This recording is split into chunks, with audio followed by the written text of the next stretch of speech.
Okay, let's see how we sound.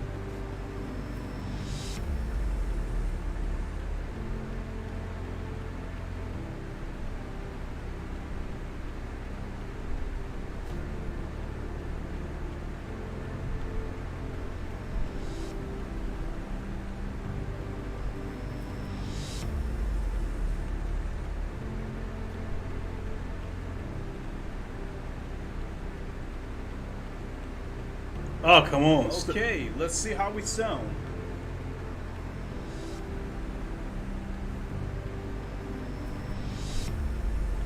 I think we sound good. Excuse me.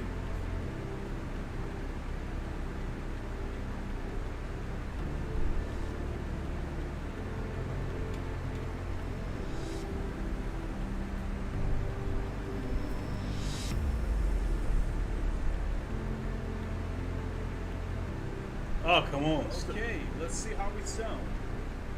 All right, I think we're good to go.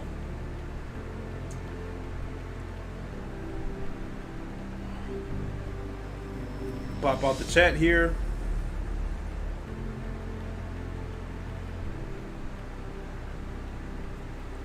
Oh, that changes things.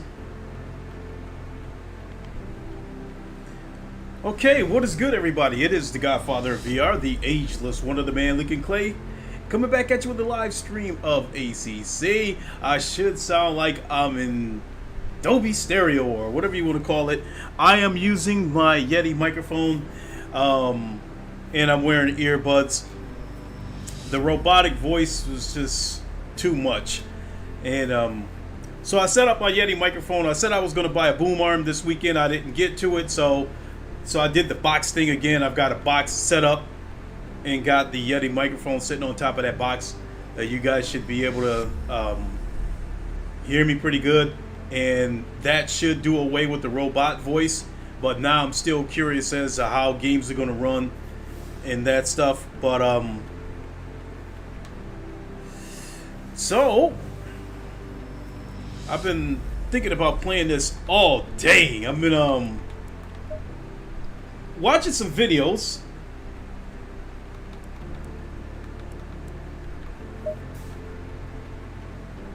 on what I think I might be able to do to get a little bit faster.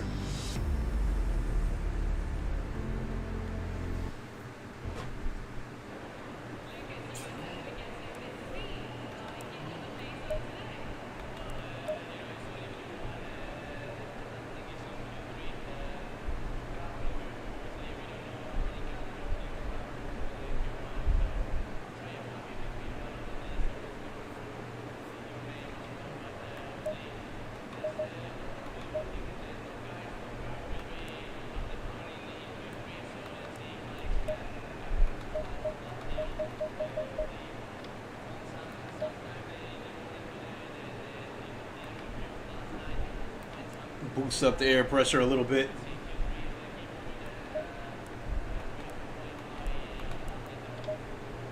Green light, go, go, go.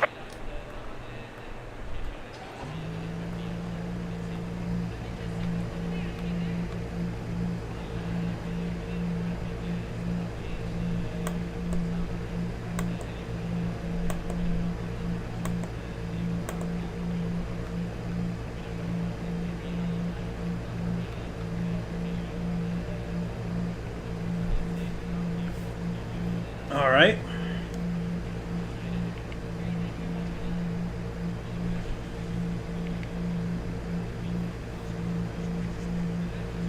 I guess I got a few things that I'd like to talk about, but I'm kind of drawing a blank right now.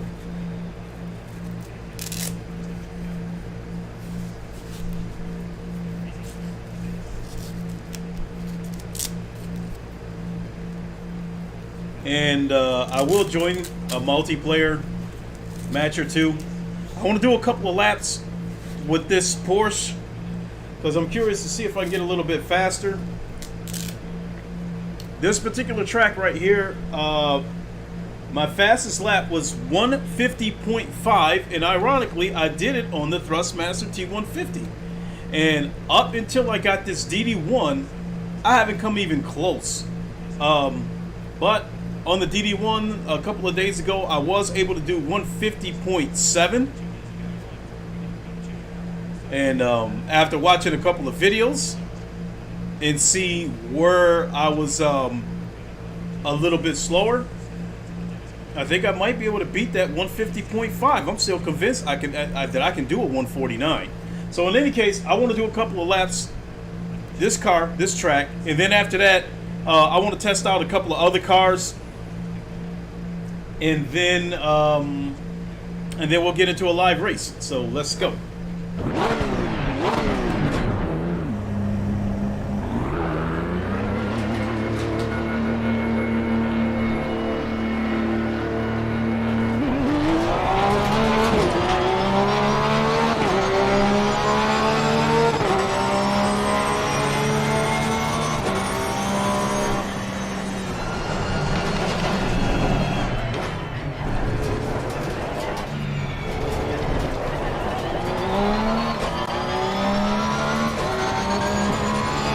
There is a couple of things I need to do on the Fanatec control panel as well as the settings in this game.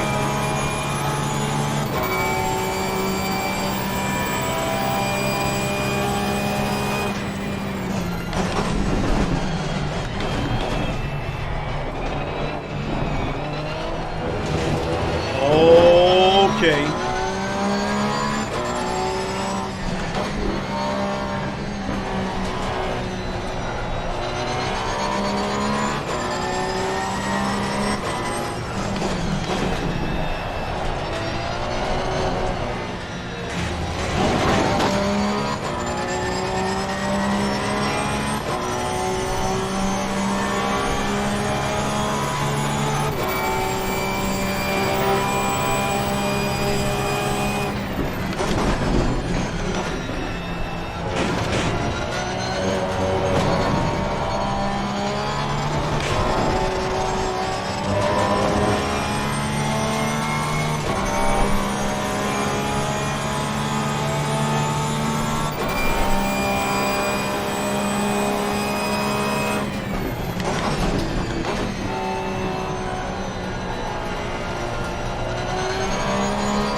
That wasn't good.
Okay, we can go fix a couple of things anyway. can go to, well, let's quit first.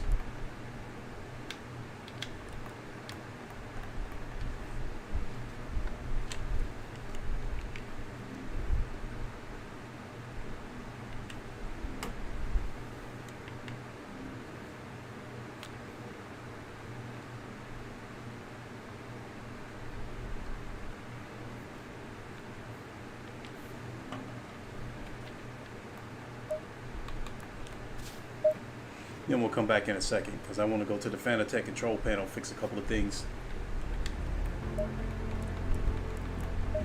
So controls, we're going to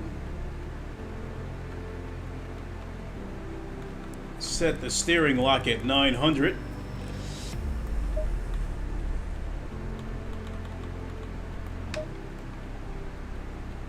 And then we're going to go into the Fanatec control panel, set that at 900. So I got to close some windows here.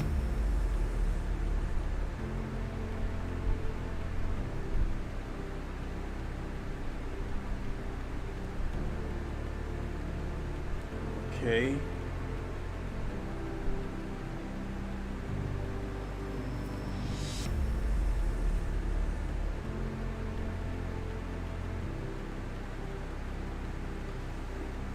Okay, we'll go with that, see how that works.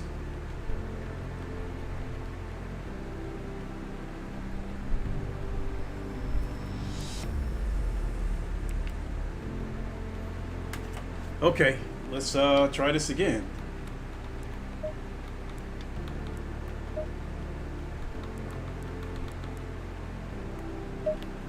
Couple of laps with this car, and then I'll try another car. And then we'll get out on the track in a multiplayer race.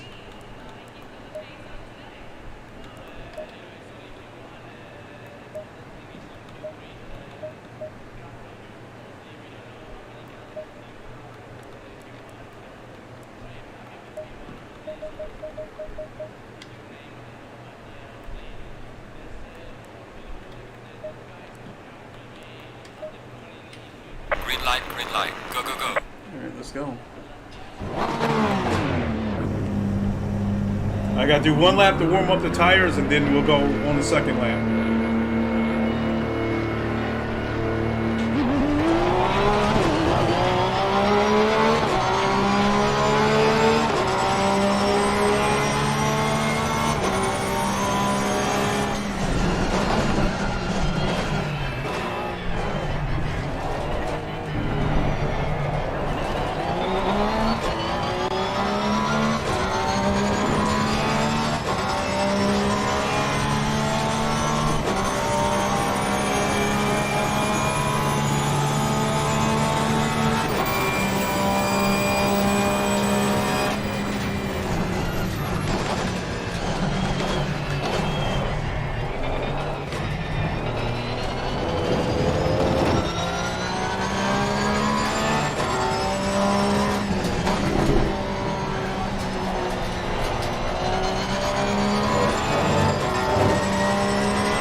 I was hard on the brakes and then let off the brakes as I was making my turn, causing the oversteer.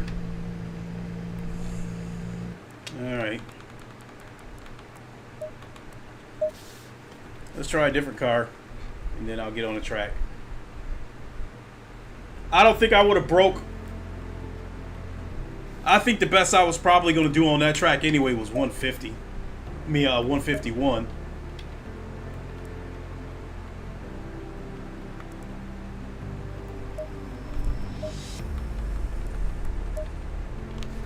What shall we try? I'm looking at all the different cars.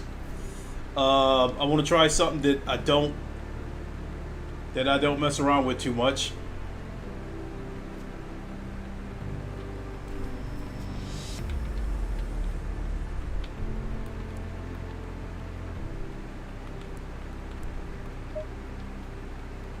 Let's go to 2020, 2021.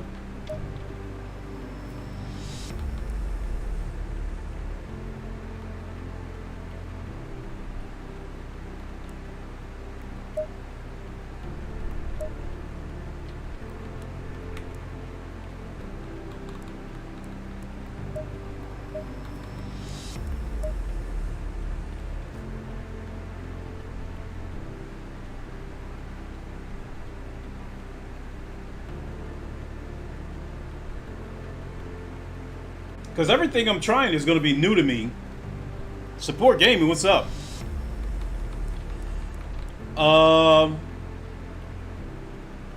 Let's see. Because everything I'm going to be trying, I'll be trying it basically as if it's new to me.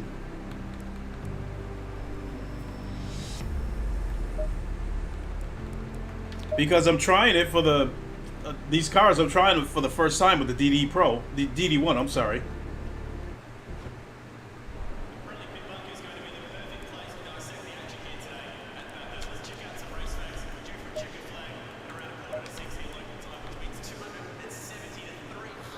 Do a lap or two with this car, and then we'll go online and go into a race. Green light, go, go, go.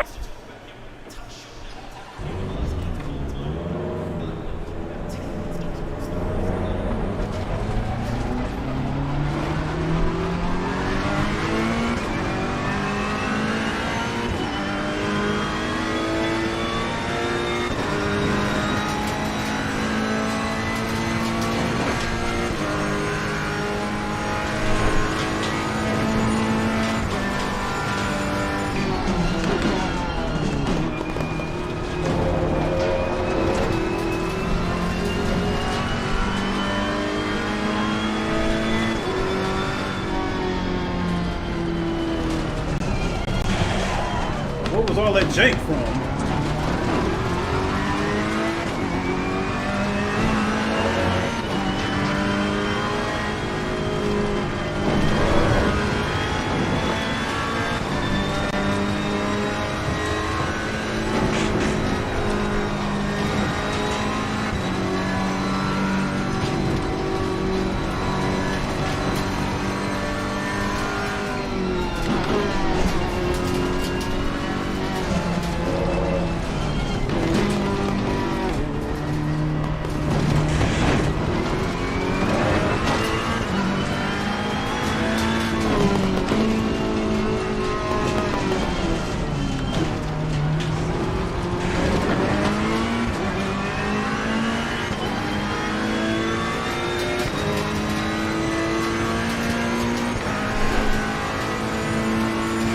Man, that force feedback is strong. Especially coming down this straight. Feel all the details.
309.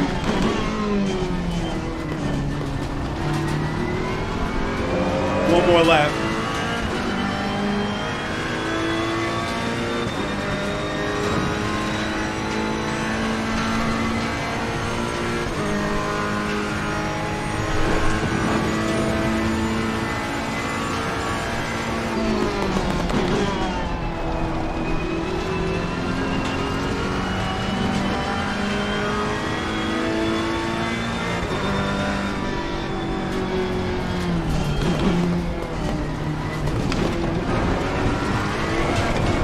Oh! There's some light damage at the left. Got on the gas too soon. But boy, the force feedback felt great on that car. The force feedback felt amazing. Again, you know, the details, I've said this before, the details in the road is all there. And in some cases, I could see where I hit like a groove and the car was like slightly shifted to the left, to the right, whatever. And then the resistance going around curves, it just felt like the car didn't even have power steering. So I felt like the car was being honest to me. So have I tried the Huracan? No, but I'll give it. I mean, not on this track, but hell, I mean, I'll give it a try.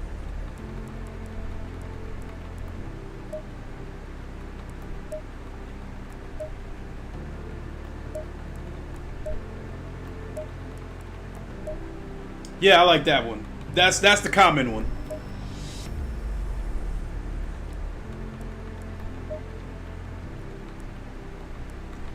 Let's go. Let's go. We're gonna roll with the Lamborghini. We'll give it a shot.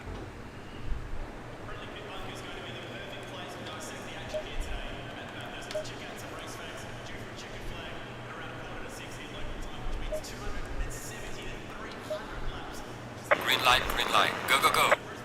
So, support gaming. I believe in my last stream, you mentioned that you got the DD1. I think you said you got the V3 pedals.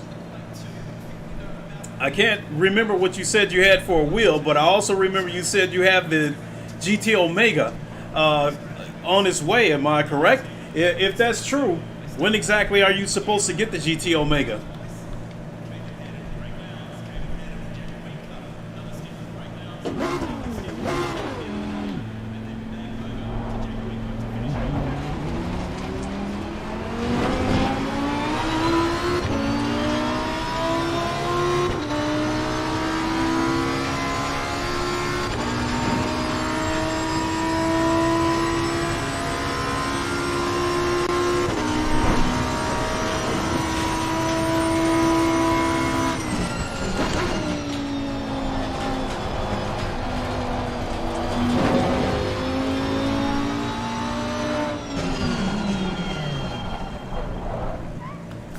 Lincoln, forgot earlier, did you get the brake performance kit for the V3? No, I did not.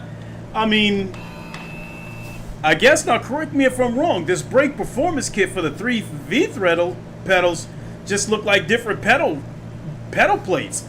If that's the case, I don't really see the need for them, but if it's something that's absolutely necessary, you know, then I guess I'll have to get them.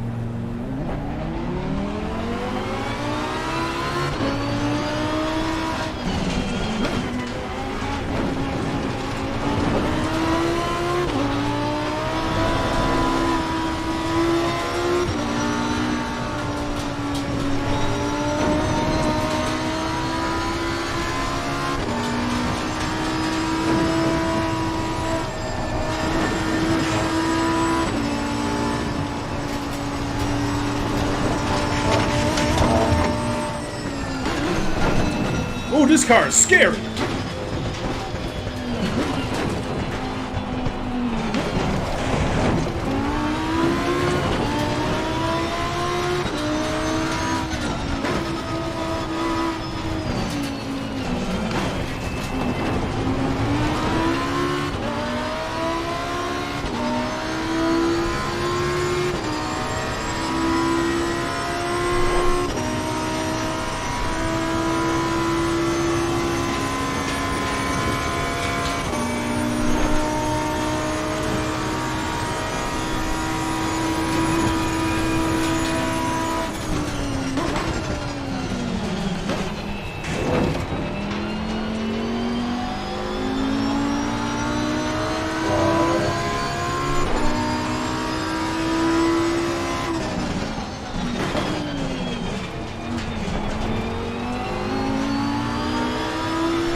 second.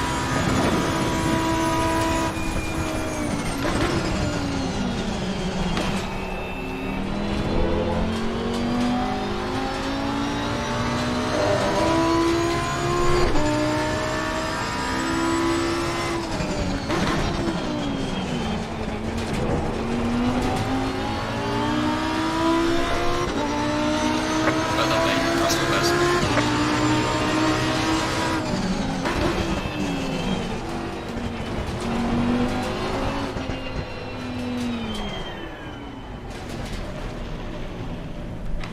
Whoa.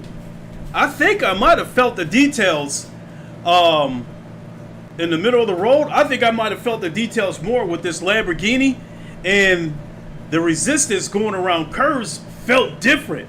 And there was times where it was harder than the Porsche.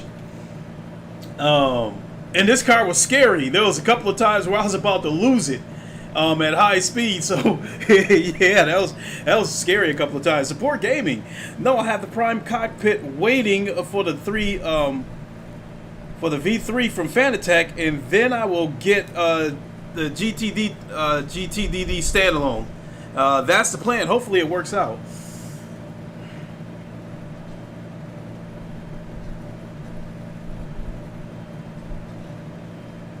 Well, hold on, let me pause.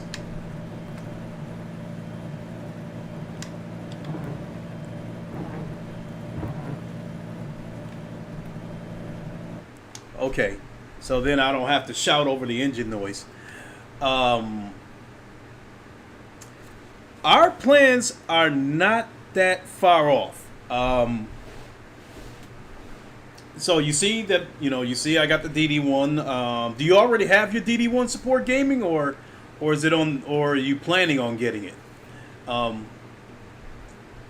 So I have the Metal Quick Release on the way. It'll be here tomorrow or Tuesday. I ordered the V3 pedals on Friday, but I think I ordered it after business hours. So I expect to get the email tomorrow morning that it's been processed, and it will probably ship that day. And it's being shipped FedEx ground, so if I'm lucky, I think I'll get it maybe Thursday or Friday. And so as far as any other things I think I might need to get, so in addition to this in addition to this DD1, I also still have my CSL Elite, which if I decide to sell it, I already have a buyer, and it's she's actually a Twitch streamer, and I'd imagine she must be somewhat of a big Twitch streamer. I have to go back and look how many subs she has, but she was she was doing a chart for the F1 Grand Prix in Saudi Arabia today, and I guess she was looking at a chart, and she had about 162 people watching her go over a chart. So she must be somewhat popular. So JD Max set that up. I guess this young lady has the Logitech, I think it's the G923 True Force. And she saw a few videos, and now she wants to jump into the Fanatec. So he told her, if she wants to get some Fanatec stuff, that he knows somebody that might be interested in selling their stuff. So I'm definitely going to sell those CSL Elite pedals, and and I'll make my final decision in a couple of days, because my original plan was to keep that CSL Elite for backup, and then buy the drive hub, and if that works, then I was going to use the CSL Elite for my PlayStation. But I guess if the drive hub still works, I can still use it on this wheelbase. Because it's getting to be time for me to start looking at selling some of my stuff, because it's just laying around not doing anything. So I could possibly be selling my CSL Elite to this young lady, as well as the CSL pedals. Sell it to her as a bundle if she's interested in it. So that might be going bye-bye. CSL Elite pedals definitely going bye-bye. Might be time for me to reluctantly look at selling my PS4 Pro, because of my PS4 Pro, I don't even touch my PS5. But the situation with that is that there are some PSVR games that run kind of shaky on PS5, and they still run good on PS4 and PS4 Pro. So that's one of the reasons why I kept my PS4 Pro as well as space. But I think it's getting to be time for me to start using my PS5. I spent that money for it and don't even touch it. I haven't played a game on that PS5 in about 2 months. I've been using it to watch YouTube in the living room. So, but if you still happen to be watching Support Gaming, tell me about this performance kit for the V3 pedals. Because if it's nothing more than cosmetic pedal plates, because I thought that's what the performance kit was basically different pedal plates. If that's the case, then I don't really know if I see the need to get them.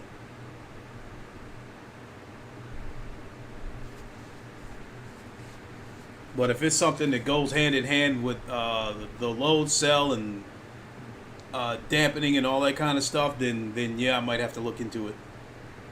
No, DD1, as I'm only going to be on GT7.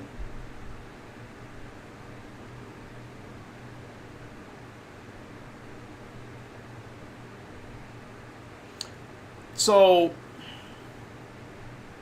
do you have the DD1 that I have right here?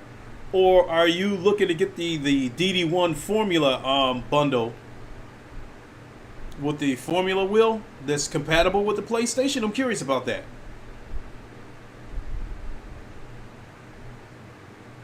Now, while I wait your answer, let's go look at some sessions and see what's going on.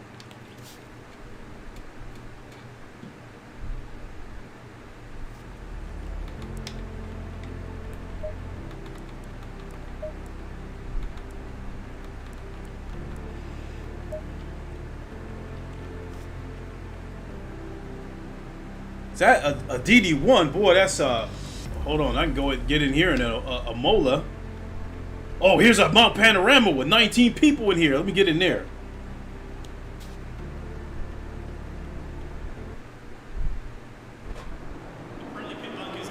And the race is over, so I'll be able to catch it as it's getting started.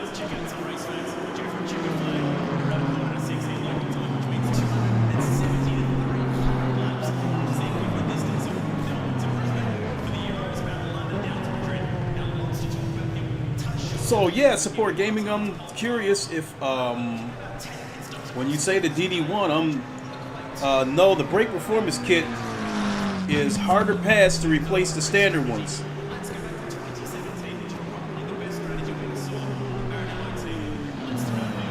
That's a catchy one because the V3 pedals are already a load cell that have 90 kilograms of pressure, from what I understand, versus the 60 kilograms of pressure that you would get for the load cell for the CSL pedals. And then, you know, since I do mostly GT3 racing, I won't even be using the clutch.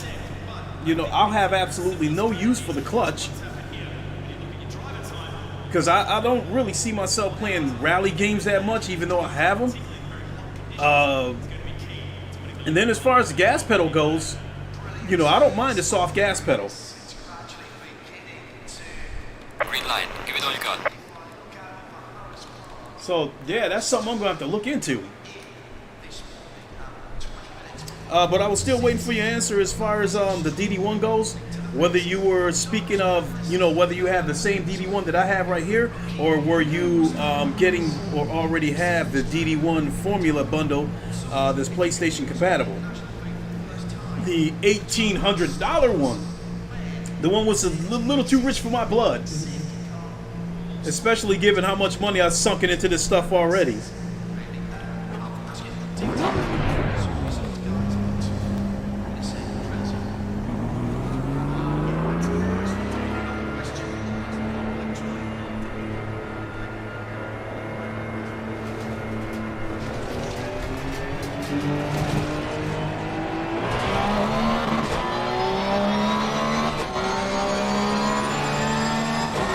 Says you will get better braking with the basic kit. Even better than the load cell that's already on it.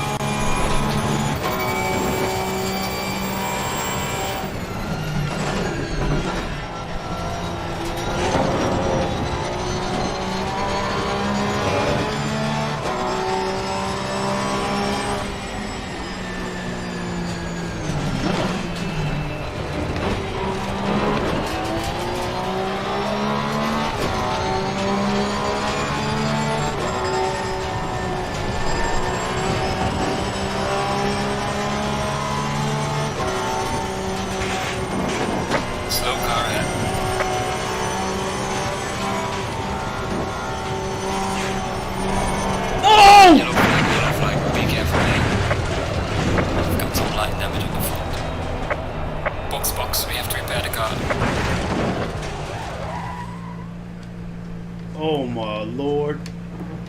And the wipers still work after that hard hit.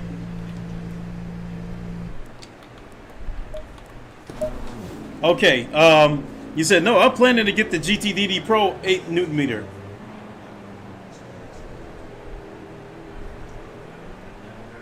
Okay, because one of your earlier comments, you said, no, the DD1 is I'm only going to be on GT7. So I was kind of lost on that comment. I didn't know if that meant you already had a DD1, if you were planning to get a DD1, or if you already had, or if you were planning to get the DD1 formula bundle. He said, no, I'm planning to get the GT DD Pro 8 Newton meters. So you got the DD Pro 8 Newton meter. Are you planning on getting the bundle, or are you waiting until these things become standalone, where they're just selling just the wheelbase by itself, or the 8 Newton meter bundle by itself?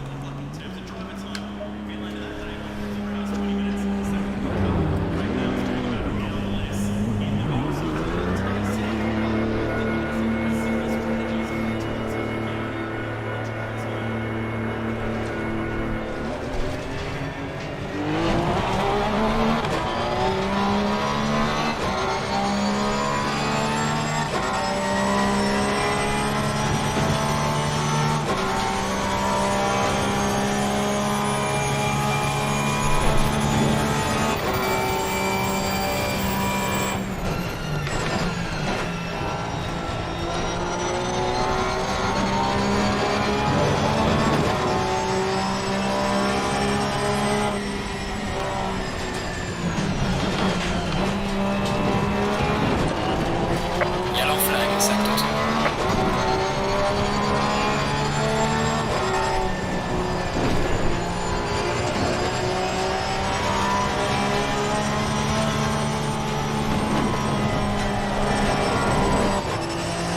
Oh!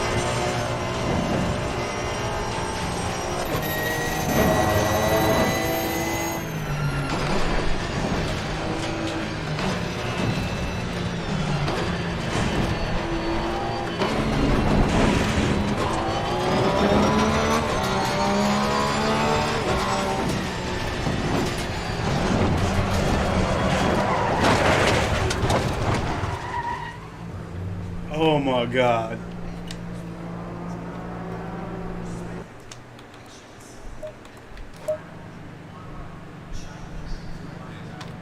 Making me wonder if I should try another car. Well, first things first, I need to stop trying to set a record on the outlap and just fill out the track.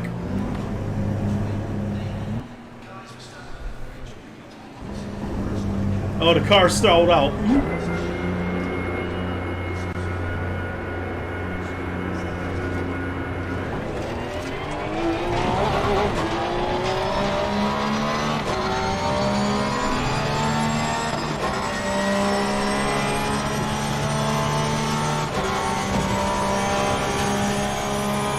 Oh, just standalone? Okay.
Well, let's go. What's up? How you doing?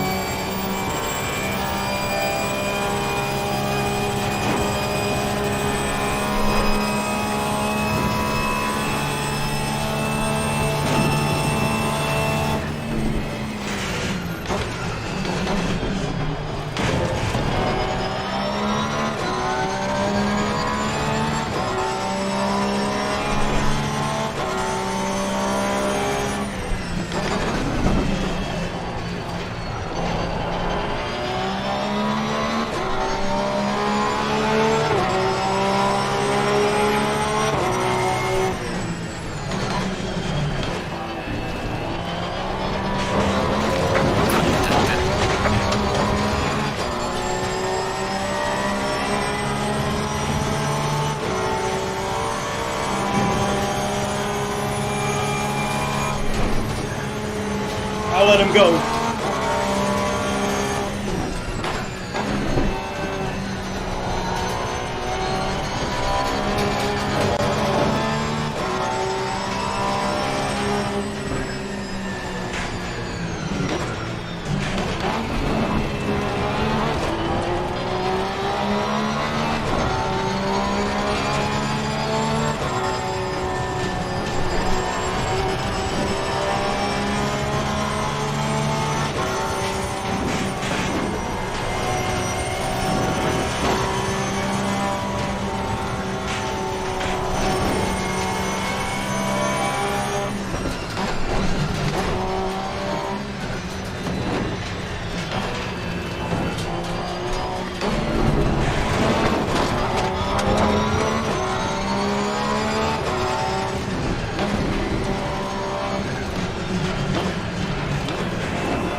One second, Marlesco. One second.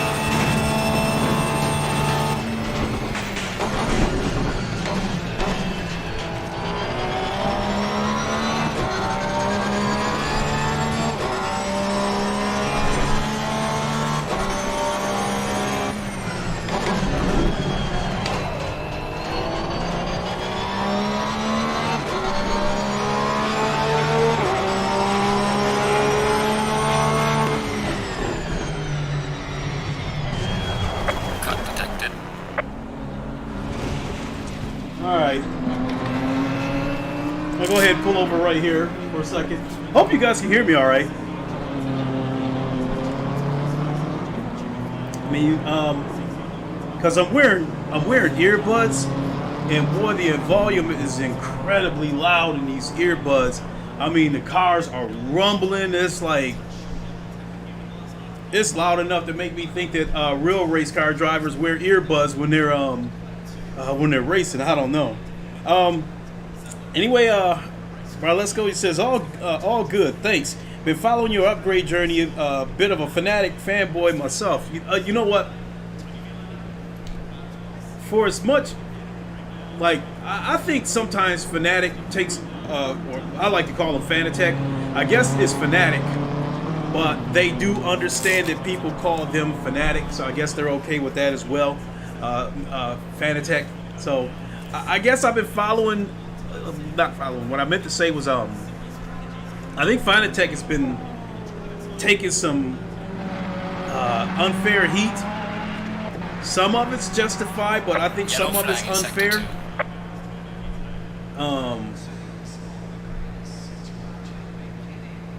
I mean, what they did with the CSL DD is set the sim racing world on fire, and they added to that fire with the CSL DD Pro for the PlayStation, because I think the CSL DD Pro is probably going to be the most sought after wheelbase on the market, even more than the CSL DD that people are fighting and clawing and scratching for right now, because you know that one is going to be PlayStation compatible. I mean, let's face it, not that many people race on the Xbox.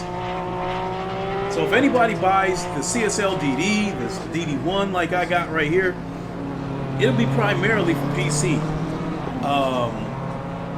Way more people race on PlayStation than they do Xbox, and there is a ton of people who do GT Sport.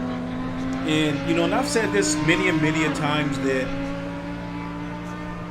before the CSL DD Pro came along, the only officially licensed direct drive wheelbase that you could get for the PlayStation was that DD1 Formula One bundle, which is $1,800.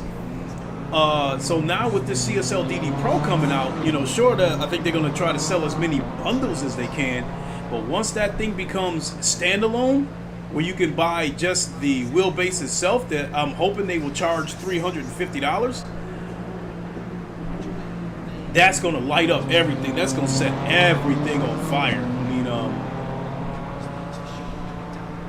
so short story long, I've said it in my previous streams. I think Fanatec has they've got good problems to have. Demand far outweighs supply. They from what I'm seeing, they just can't make them fast enough. So you do use your DD1 on my Series X now and then. How do you like that DD1? And do you have the high torque mode unlocked on your DD1? I do not, because I'm using this McLaren GT3 wheel with the Q1, the QR Lite, the plastic quick release. I did order the metal quick release. It will be here tomorrow or Tuesday, and then that will unlock the high torque mode. Right now, I'm running this race will start here in about another minute. Support gaming, 150 for a power brick fanatic, getting jiggy with that. They are, flag in sector 2. but there's other videos out there that people are showing where you can get around that. Now, in the case of like with my CSL Elite, it's got the same power brick as the CSL DD. It's just got different plugs at the end. Now, if you want to take a chance and cut that plug at the end and use the plug that would work on the CSL DD, sure, but that's going to void the warranty. Fanatec has made that clear. Fanatec is aware of people trying to get around that $150 power brick. So they sent out a warning right from the gate that if you try it, it's going to void the warranty.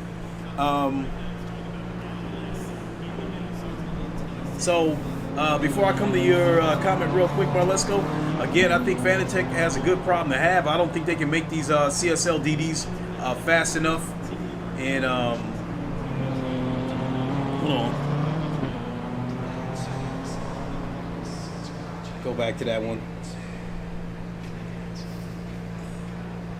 And with the majority, way more people playing GT Sport than Forza, yeah, I don't see... I think the CSL DD Pro is going to be the most sought after wheelbase on the market. Marlesco, you said looking to get the standalone DD Pro for the PlayStation, probably be mid next year, sadly. If you ask me, it might be 2 years before I get one.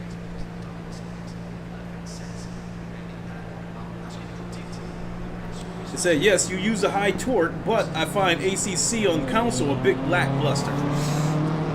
That could change because there was a trailer. I saw an ACC trailer today introducing the next generation ACC. Basically, all it is the PlayStation 5 and Xbox Series X version of ACC. Because currently, right now, you got the Xbox One and the PS4 version of ACC. But I guess if you play it on PS5, I guess they gave it like a little bit of a cosmetic patch, I think. But the official versions of those games that's developed for PS5 and Xbox Series X will be out in February. And I'm hoping that whatever force feedback shortcomings that you're speaking of, maybe that'll be fixed when the next gen versions come out. Speaking of which, this recent update that we just got for ACC, it's not on consoles yet. I guess it's supposed to be coming to consoles sometime next year, I think like within the next couple of months. So maybe the force feedback that you speak of will be addressed on consoles when they get that big update for the consoles.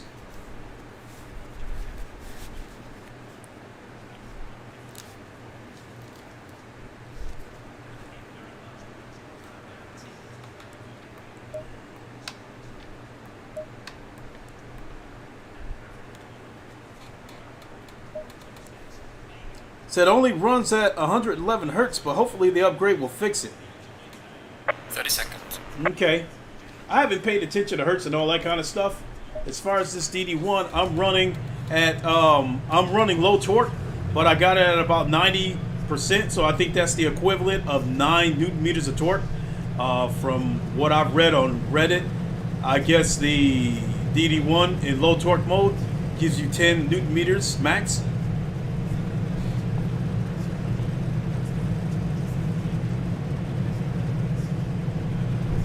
I can tell you right now. Going double file.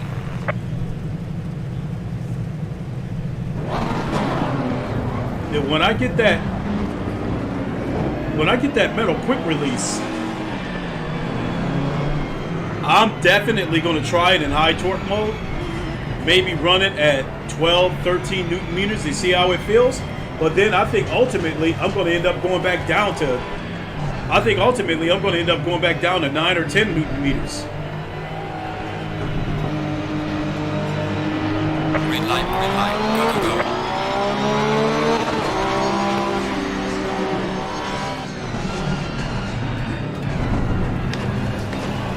Come on, move your ass.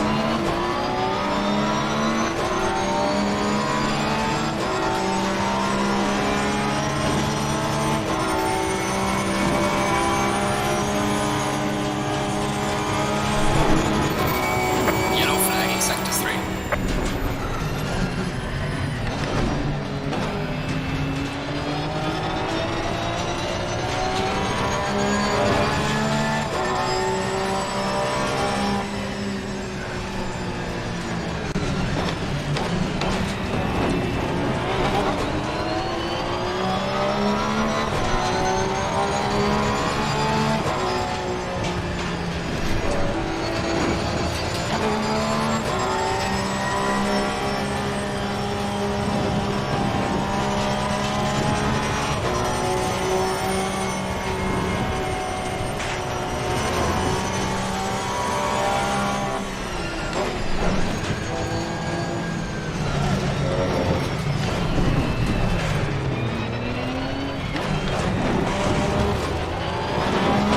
Oh shit!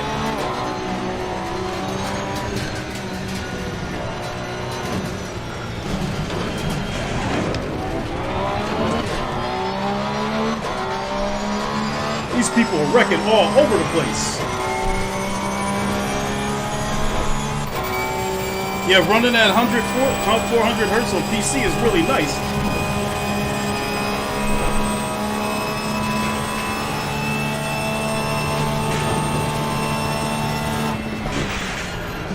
What the hell is this dude doing?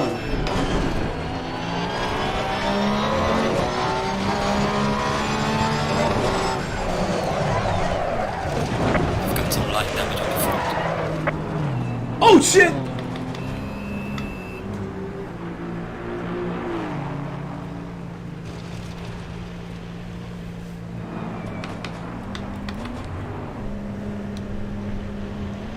How long is this race?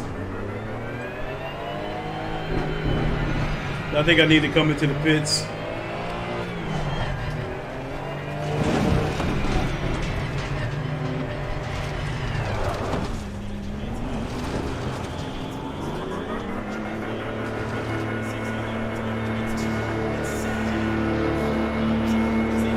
What I don't want to do is go back out there on the track and find out that something's busted with the suspension, and then I go into a spin because the car just suddenly comes loose on me.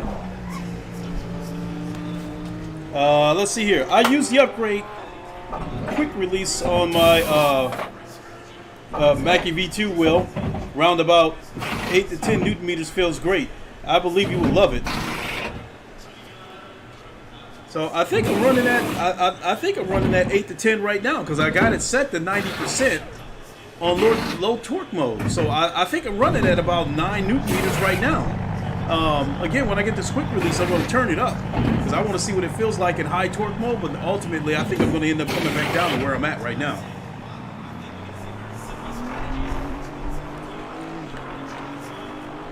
Mandatory stop is now clear.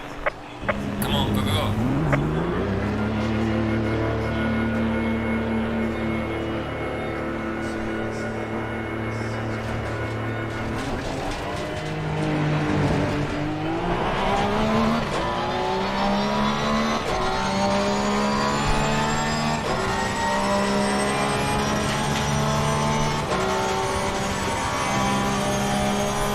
Got to do another fill out lap.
shit, no, not again!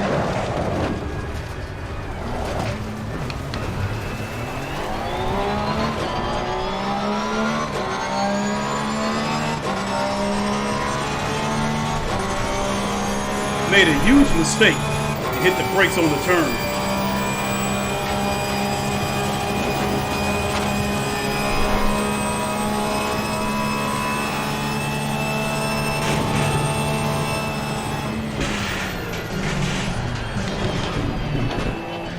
The car wanted to become unstable right there.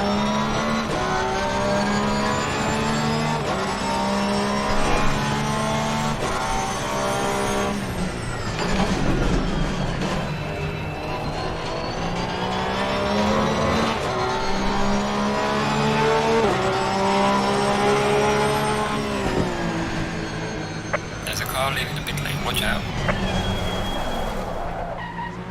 He said, FYI, running without the key will get max peak of 8 Newton meters. Yeah, I've got the key in there. Faster car approaching, watch out. But I understand even with the key inserted, that if you don't have the metal quick Faster release, car behind you. 10 Newton meters is still the most I'm going to get.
Faster car approaching, watch out.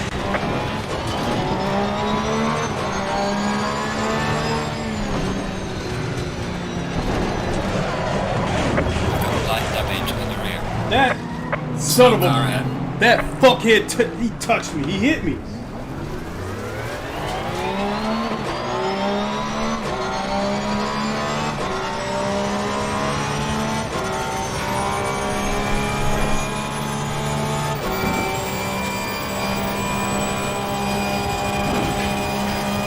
Not that I had a chance of winning this race, but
I'll be with you in a second on that comment.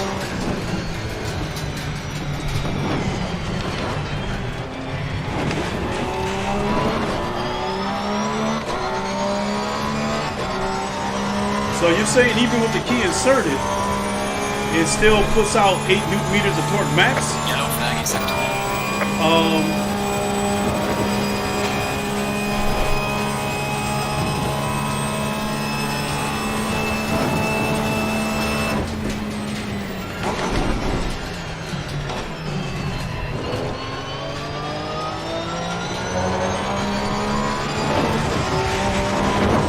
that was dangerous.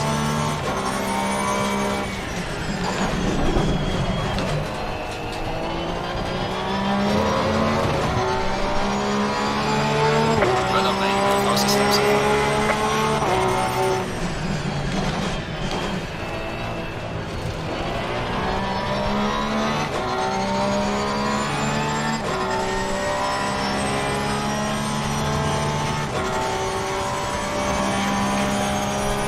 Eight minutes left.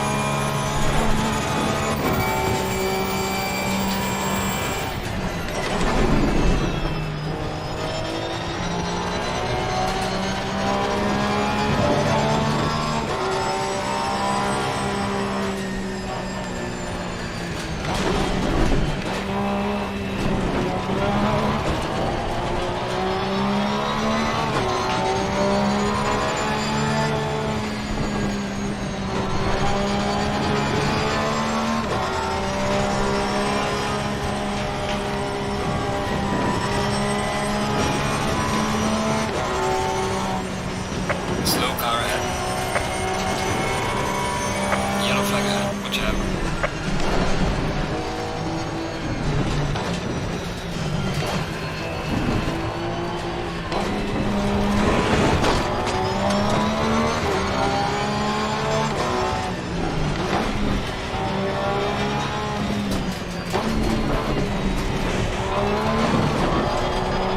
Woo!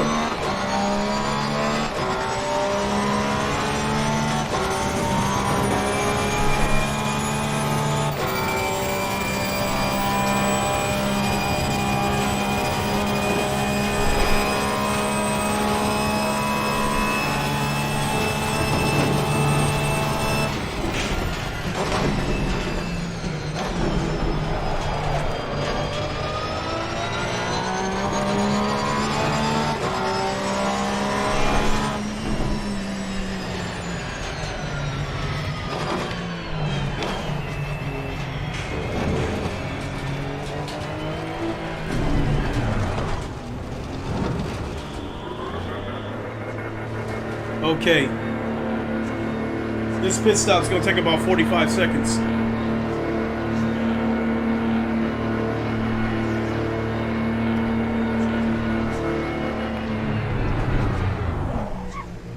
Okay, you said even with the key in the wheel, even with the key in, wheel locks at low settings, which is still 8 newton meters. Okay, so I never saw anything officially from Fanatec that says that it maxes out at 10 newton meters in low torque mode. What I saw was people talking about it on Reddit, and somebody on Reddit said that in low torque mode it puts out a max of 10 newton meters.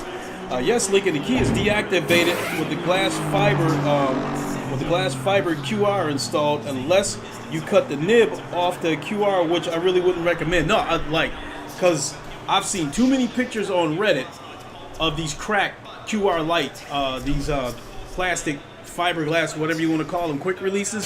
So no, I didn't cut that stem that you're talking about, and I didn't plan on it. So the last thing that I need to happen is I cut that stem on the quick release, I crack it in half, and then I go to Fanatec to try to order the metal quick release, and then they don't have any available. It's available February 2nd. No.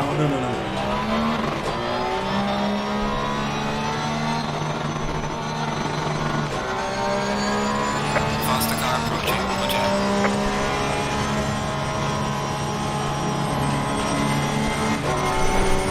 That BMW sounded nice when it went by.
exactly.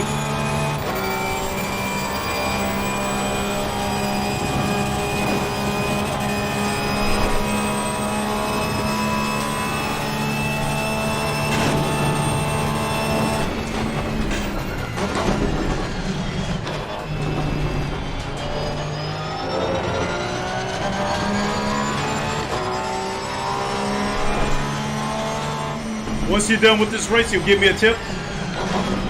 Alright, because I could use it.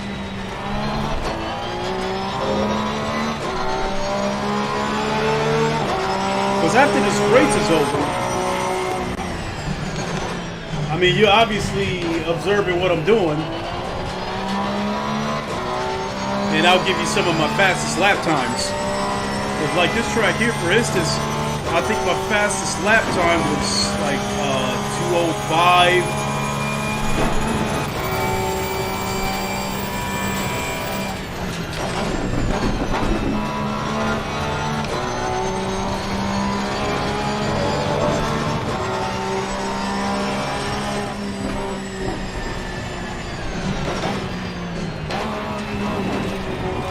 Faster cars approaching.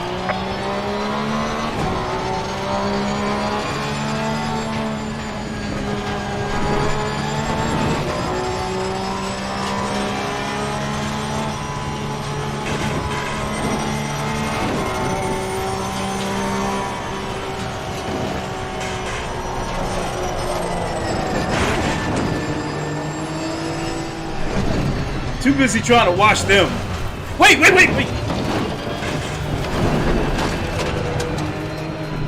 I thought that was the Porsche that knocked me off the road. I was going to go get him.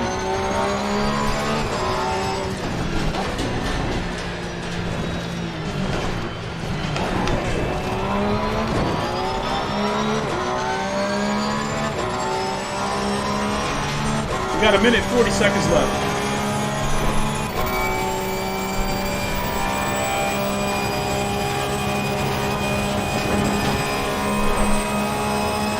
So once this race is over, Molesto, I'll tell you what my fastest lap is, and I'll tell you what I'm aiming for.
Uh-oh, here we go again.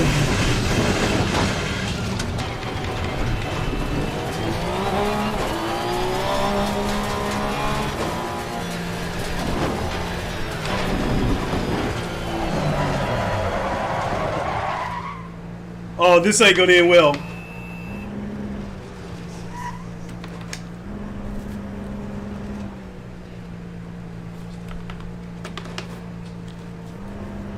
Somebody's gonna hit me.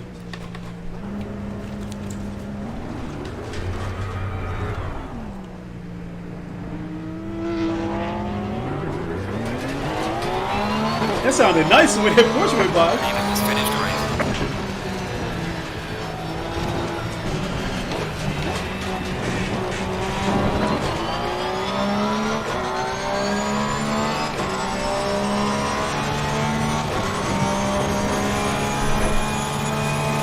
I need the safety ratings points. That's why I stayed in this race.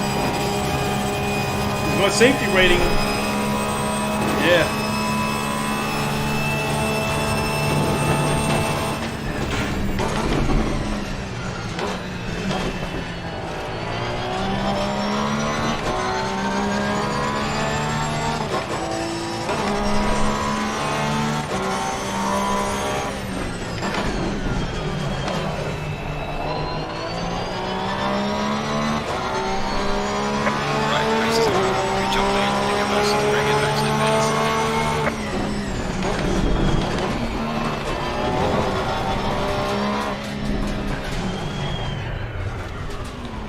Okay, let me head back to the garage. Well, for starters, I'm normally not this bad. Lot of wrecks. I would probably say with this game, with this particular track, I normally turn in like a consistent 207, 208. If I'm having a good lap, I'll turn in a 206, and if I'm having an out-of-body experience, I might turn in a 205. So one of the things that I definitely know that I'm doing wrong is shifting. There are times where if I'm coming into a corner, I should be in second gear, and I'll drop it all the way down to first gear, and it bogs the car down and slows the car down. It'll bottom out on the RPMs. So I know that slows me down. So let me see here. It will take a while to dial in the wheel and get comfortable with it, and the lap times will improve, mate. All right.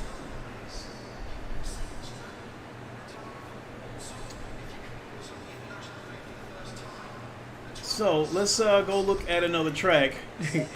I do think that Bathurst is one of the funnest tracks in racing, but I also think it's one of the most dangerous.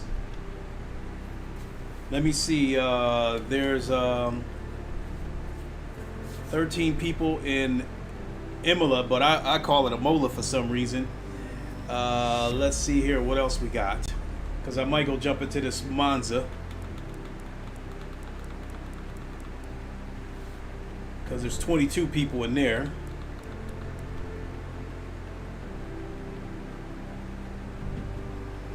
If you want to get your SA up, race offline with AI and try to stay in a pack. Yeah, I had my my safety rating. I had it as high as 97 at one point because I was doing exactly what you were just saying. I was doing single races, and I turned like the opponent aggression down and turned the opponent skill level down to where I was at, where I could easily stay with them. And and I was getting safety ratings points for staying with them, so I already know that if my safety rating ever goes to shit, I can easily jump into a offline race and do exactly what you just said right there, and just stay with the pack to gain points. I would say the biggest reason why my safety rating had dropped over the weeks is because I was going into races, not finishing them, getting into wrecks, all kinds of stuff. And then the one thing I don't like about this game, I don't know if the real racing rules are like that, but somebody can hit me and I'll still get hit with a penalty, even though it was their fault. Somebody can rear end me and I'll still get the safety rating. I'll still get the hit with the safety rating penalty, which I think is a little bit unfair, because I thought the rules of racing or driving in that matter is that you're responsible for the car that's in front of you, but the car in front of you is not responsible for the cars in back of you. If they by that logic, it would be a double standard if I'm not responsible for the car behind me, but if he hits me, I get hit with a penalty. That seems like a double standard, an oxymoron. That's weird.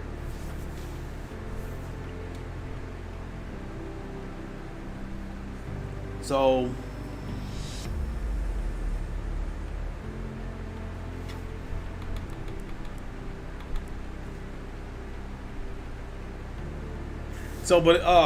Malesko, if you're telling me that even that I'm doing 8 Newton meters max, then holy shit, because I thought I was doing 9 Newton meters. With it being said at 90%, I thought I was doing 9 Newton meters. If you're telling me that I'm doing 8 or less with the force feedback that I have it on right now, because it is pretty damn strong. Wow, I can only imagine what this is going to feel like when the high torque mode is unlocked. But yes, I've seen videos before where people have suggested that on the plastic quick release, that you could cut that stem off and that would unlock the high torque mode. But I can tell you right now, even in low torque mode, how strong the force feedback feels. I'm pretty sure that if I were to cut that stem off and go into high torque mode, it'll crack that collar. So, you know, and like I said a few minutes ago, I will not take that chance. The last thing I need is for that collar to crack, and then I go to Fanatec, and they don't have any more plastic quick releases, and then the metal ones aren't available until like February or March. Then I'm just like ass out, shit out of luck.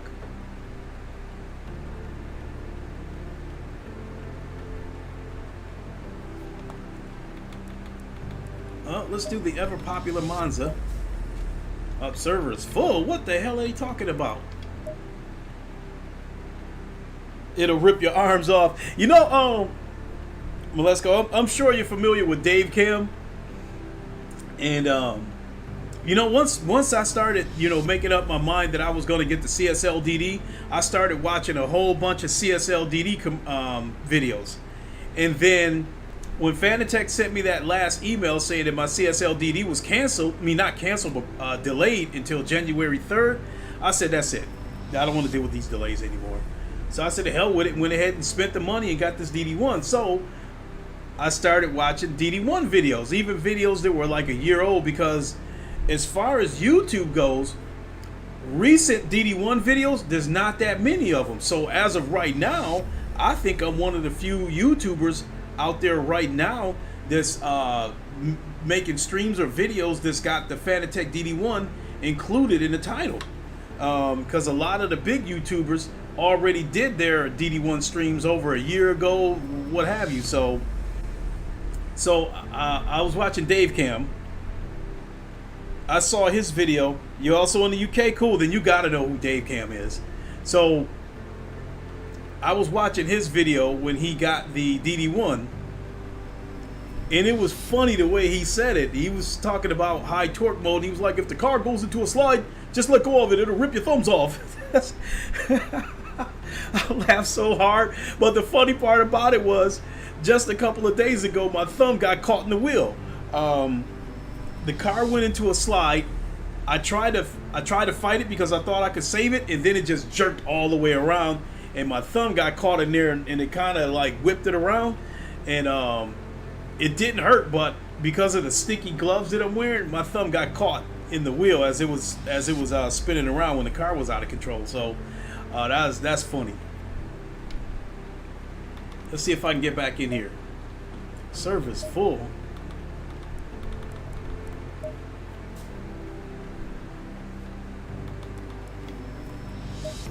Server's full. All right, then I guess we'll go to that Emola server.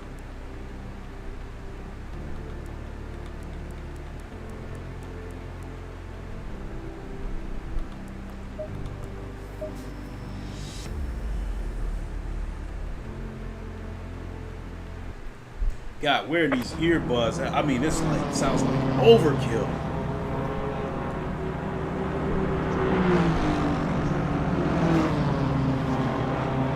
So, Malesko, what's your favorite sim? What's your favorite sim title?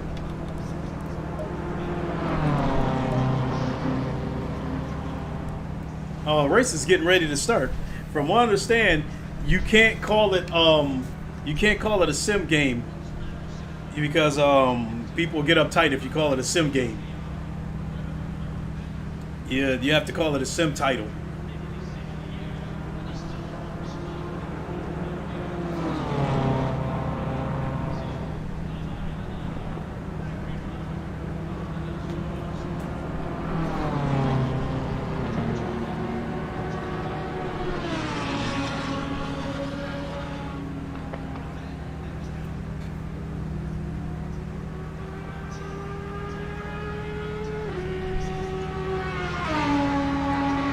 Damn, that sounded nice. I'm pretty sure that was either a Lambo or a Audi that went by. And with these earbuds on, holy crap when these cars go by. And these are some cheap ass $10 earbuds that I bought from Walmart. But holy crap, do they pack a punch.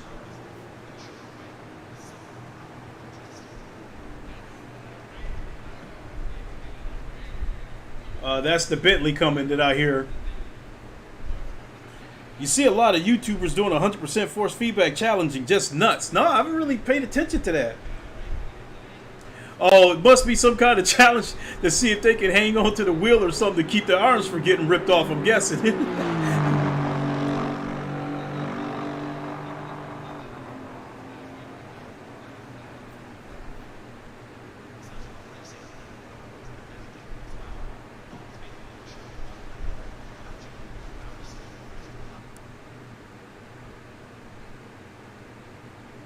And for those of you who are in the midst of trying to get a CSL DD, one thing that I've noticed a lot of on Reddit, a lot of people did what I did.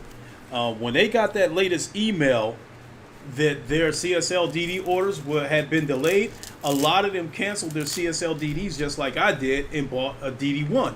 And some people thought that Fanatec planned it out like that, probably, you know, to get rid of some DD1s they had laying around. If that's the case, then I guess I played right into their hands. But I don't regret buying this. I don't regret buying this DD1 one bit. That being said, for those of you that's planning on getting a CSL DD and your order's out a couple of months, all I can really tell you is, you know, go with whatever direction you want to go in, because I guess what you do is all a matter of whether you want to wait or not. Because when I first ordered my CSL DD, I put the order in on September 12th. I was given a shipping date of November 8th. About 2 weeks later, I got an email from Fanatec saying that it had been delayed till November 29th. And here it is, you know, the beginning of October, and I still got to wait 2 more months. I didn't want to wait, so I went and bought a CSL Elite off eBay. And that's a great wheelbase. You know, if I didn't have this DD1, it wouldn't be the end of the world, because that CSL Elite was a great wheelbase.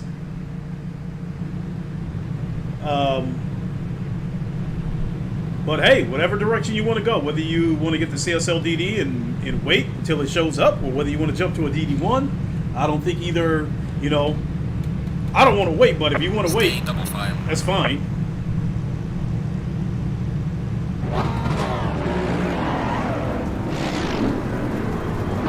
Haven't really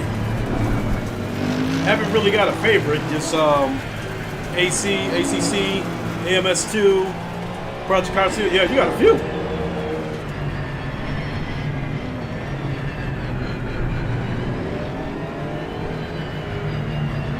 And also, I can say that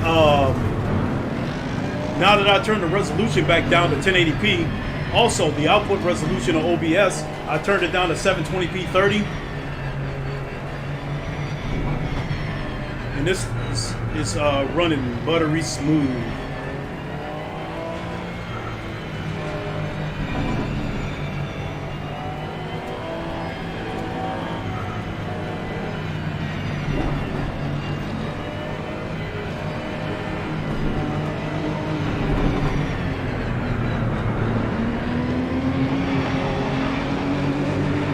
That first turn is going to be ugly.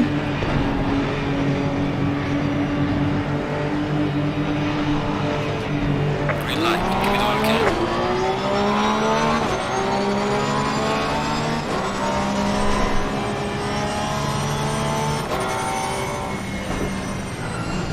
And there we go.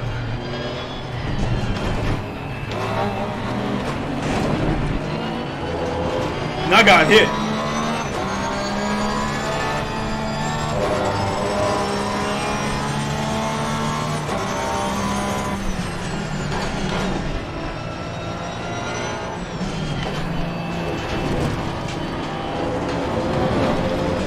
Look at this idiot right here in the Bentley. He flew through there like a maniac.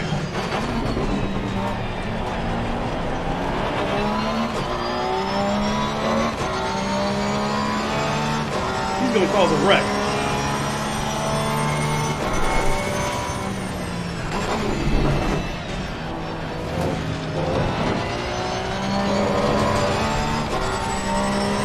You gotta be worried.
Damn it! Trying too hard to catch everybody. What I ended up getting is last place.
Hey, let's go. Are you racing VR?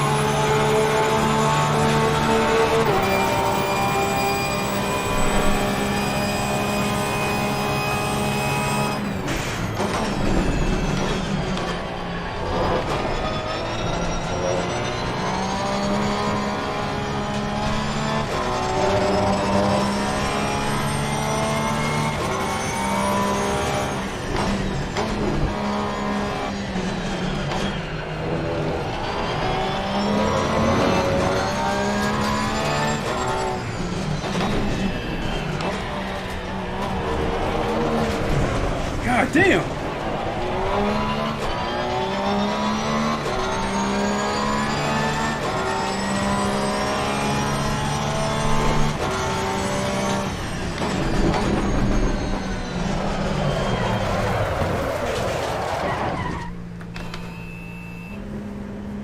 This is absolutely horrible.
One second.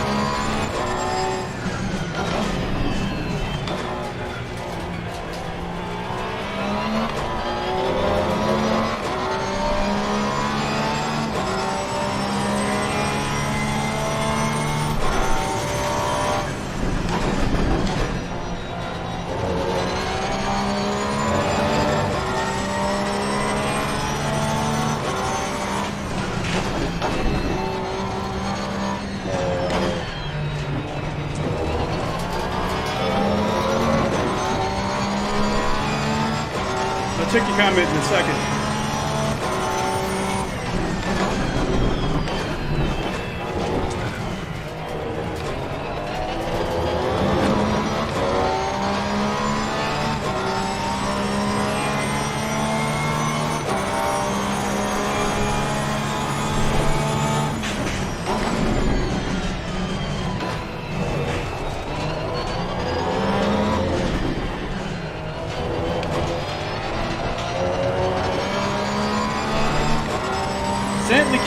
VR.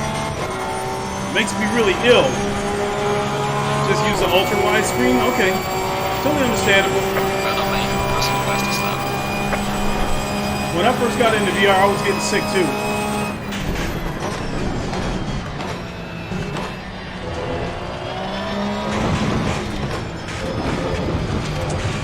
Caught by the sausage curves.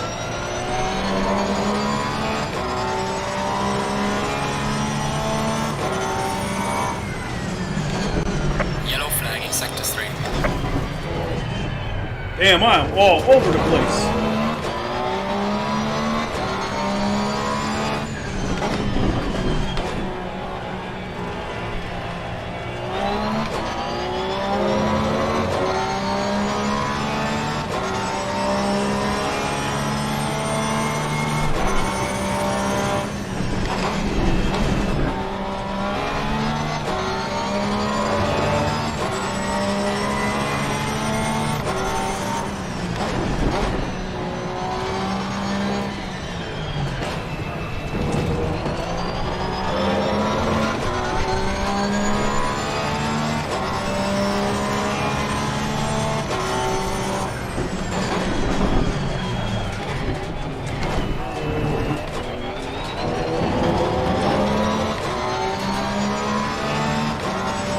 Got about 10 minutes left.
5 minutes.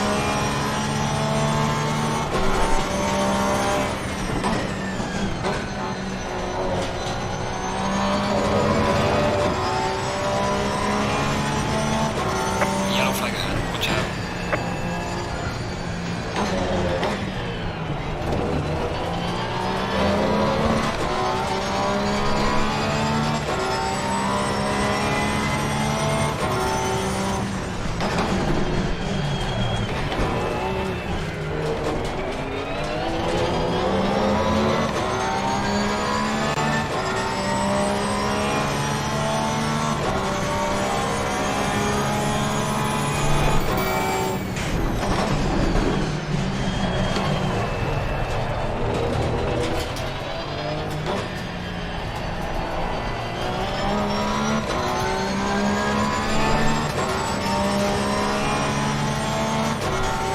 You can't park there, fella. All right.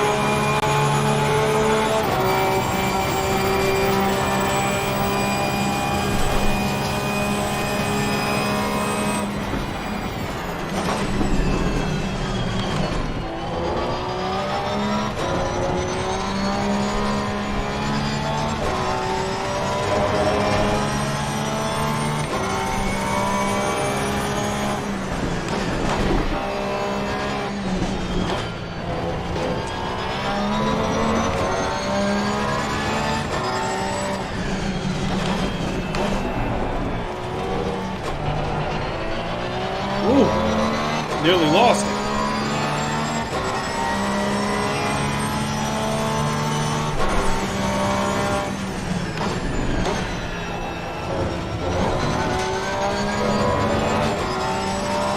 Faster car coming up behind you.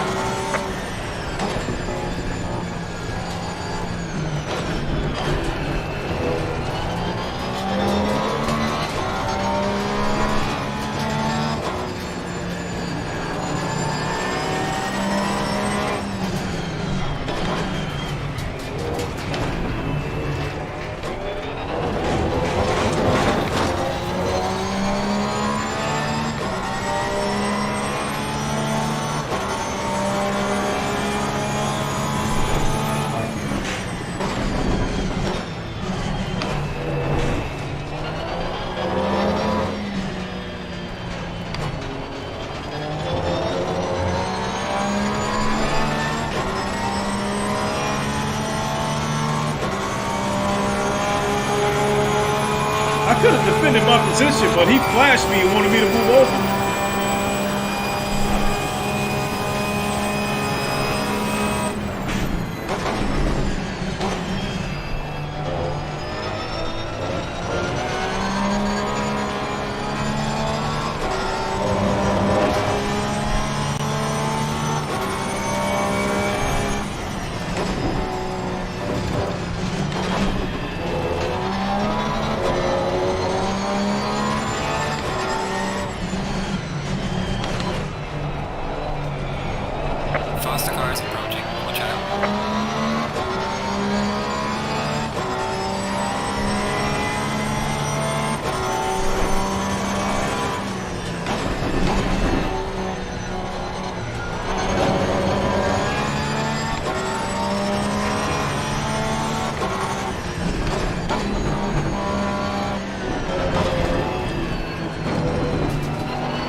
I just discovered something too late.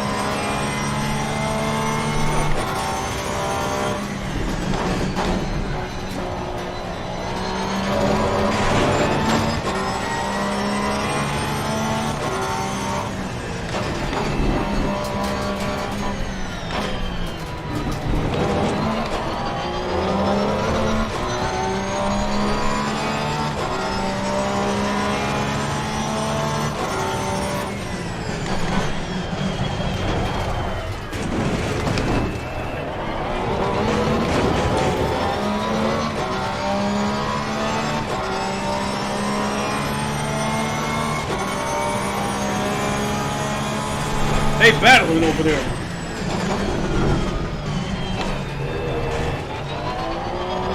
Neither has finished the race.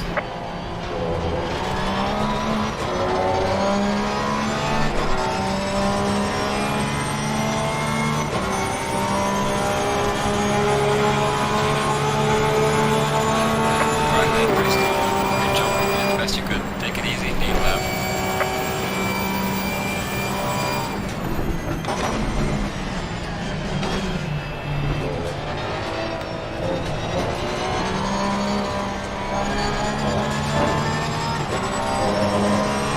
Yeah, I discovered something too late.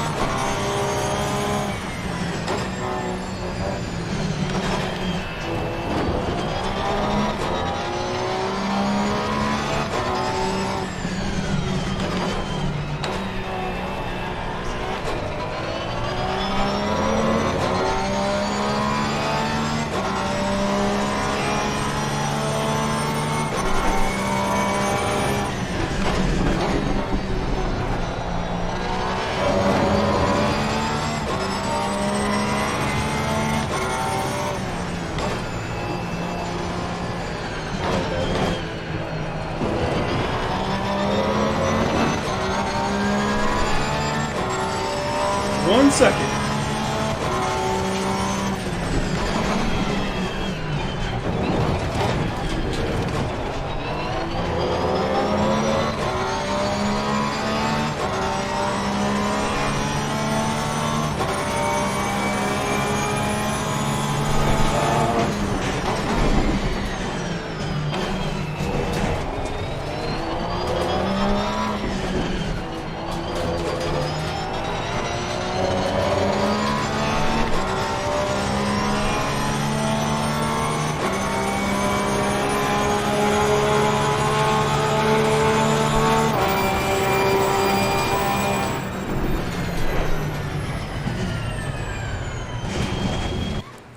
It didn't record my lap time, but I think I might have did 147 or even 146 on that lap. So Lincoln, Marcelo, you said Marlesco, I'm sorry. So Lincoln, what are your thoughts on your new setup? I know you're not getting the full amount of power yet. Just your early thoughts. Boy, this is going to take a minute. Because I actually need a second to gather my thoughts.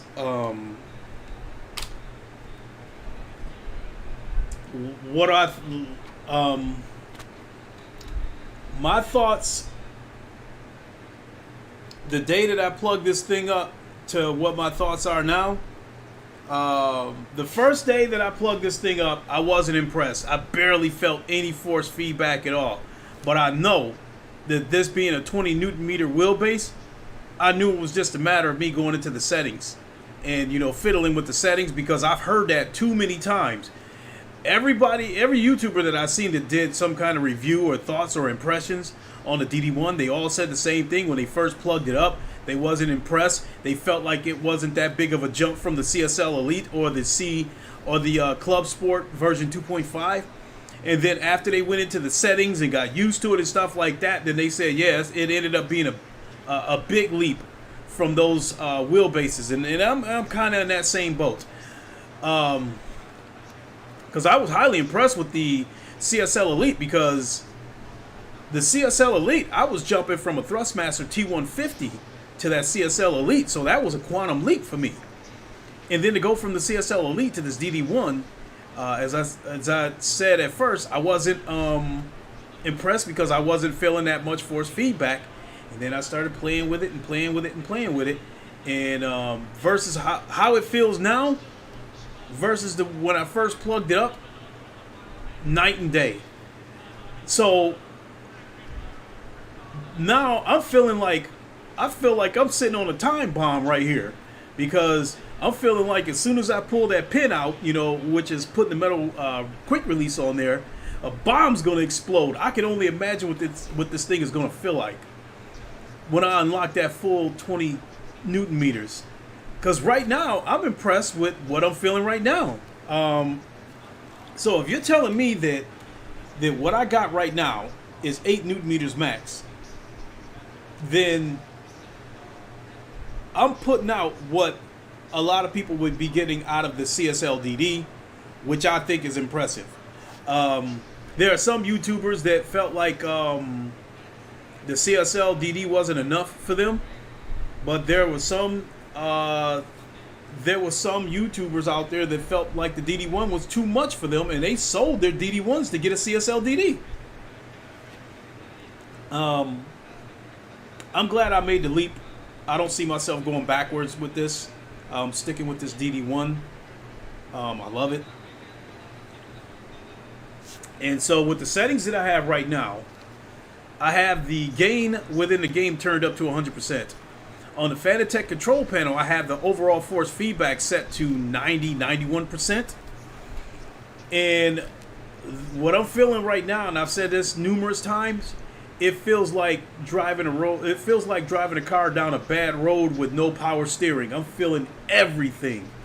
And I think there was some instances where I saw the car go into a groove on the track, and the car kind of went like it didn't stay straight. It was trying to get squirrely on me. I believe you are getting the V3 pedals. Yes, I am. I ordered the V3 pedals on Friday, but I ordered the V3 pedals after business hours, so I probably won't get the processing email until tomorrow morning if they follow the same pattern with the DD1. When I ordered it when the next available business day happened. Not badly priced at $30. You said, I believe you're getting the V3 pedals, which I was saying that. If so, they are fantastic straight out of the box, but I would really recommend getting the Pro upgrade kit. Night and day difference. Okay, I'll definitely look into that, especially if it's only $30 plus shipping. So I will definitely look into that. Let me lean back a little bit. Whew.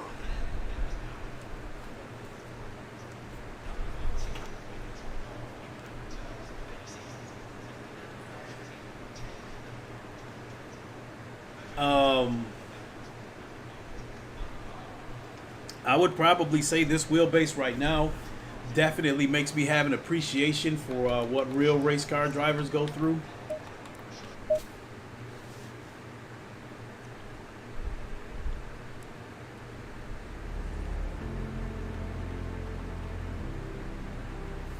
Let's see here.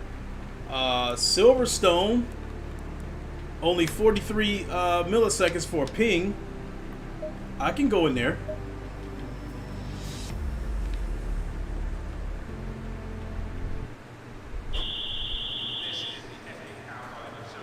And I don't think I've caught the robotic voice. Everything seems to have run smooth. So I think we're going to have to go with this setup moving forward. I'm coming in right when the race is starting.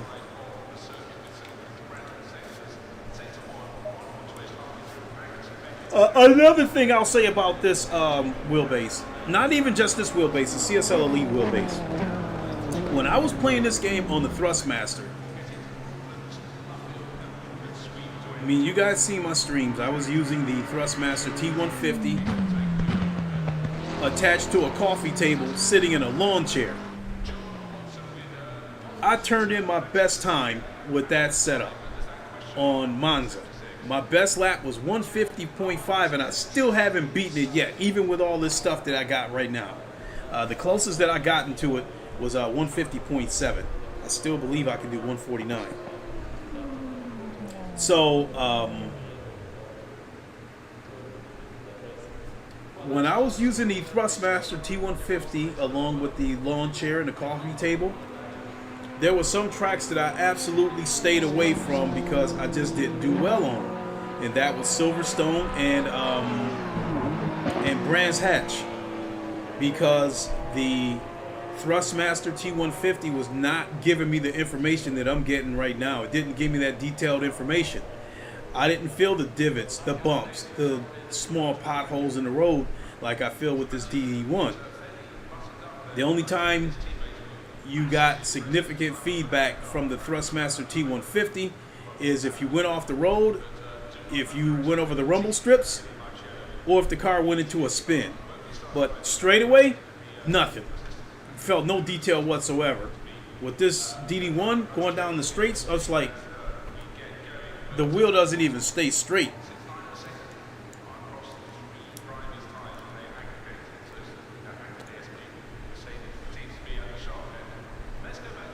And coming back to this DD1, talking about the amount of force feedback that I might find myself using, I think Jardier uses, I think he runs his at about 14, 13, 14, even 15 Newton meters. I started with a Logitech G29, then the CSL Elite, Club Sport, now DD1. How did you like the Club Sport when you got that one? Because I'll go out on, I'll go out on a limb. Even with the CSL DD out there, there's a part of me that thinks that if I would have gotten the Club Sport, that I might not have been interested in upgrading.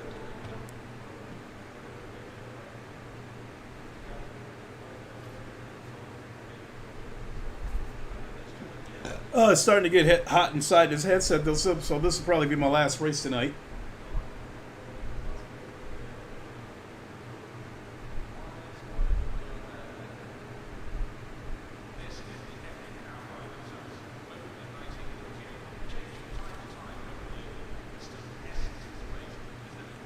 I just thought about something, Marlesco. If you're in the UK, it's pretty late over there. I'm on Eastern time in the United States. And you guys are 5 hours ahead of me, so it's got to be pretty late over there. I'm thinking by now it's probably best belt drive wheel, in my opinion. I totally believe it, especially given how well, especially with how I was impressed with the CSL Elite. And I've seen some videos where people felt like the Club Sport was the best wheelbase out there until direct drive came along.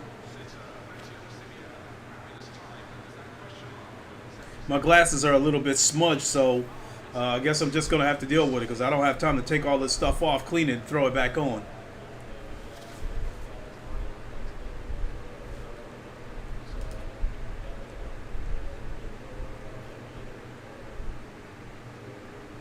Seconds. 3:23 a.m. Holy smokes. That would make it about 10:30 here.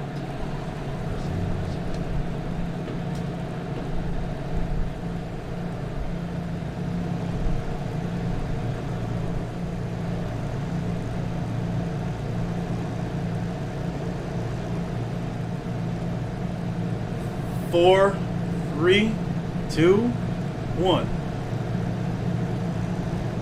Going double file. Yeah, support. You say it's 3:23 UK time? Yeah. And we're 5 hours behind you guys, so it's 10:30 here.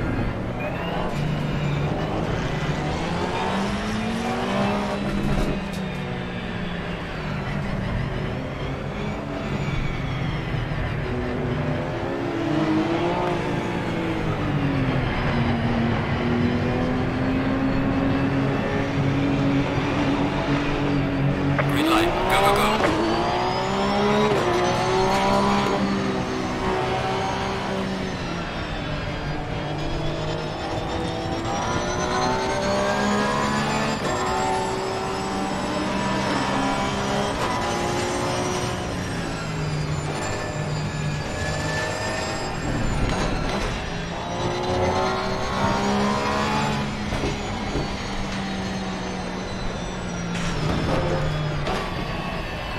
Went wide. We'll get him.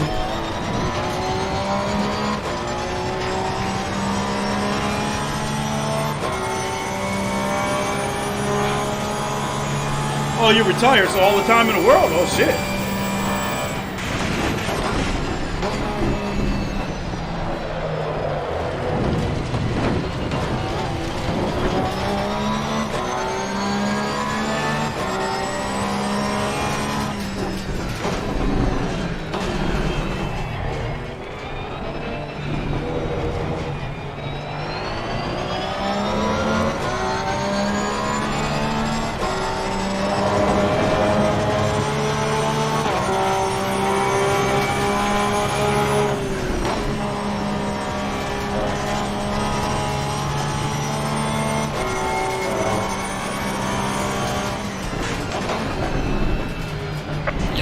Yellow flag, be careful there.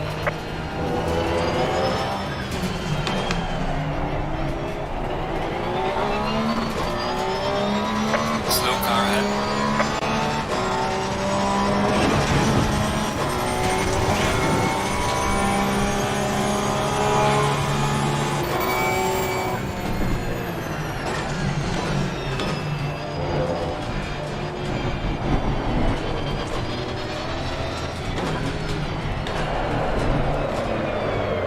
Shit.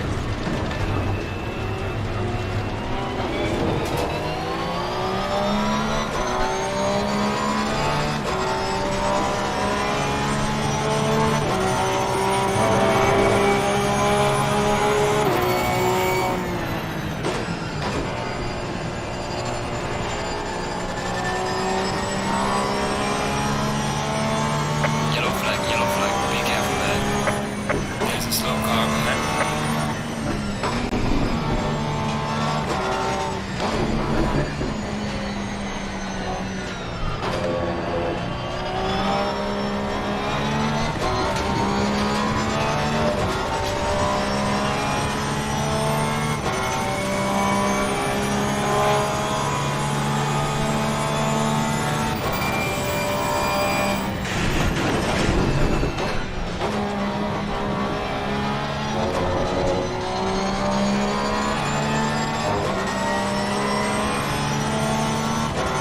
Yellow flag ahead, Charlie front.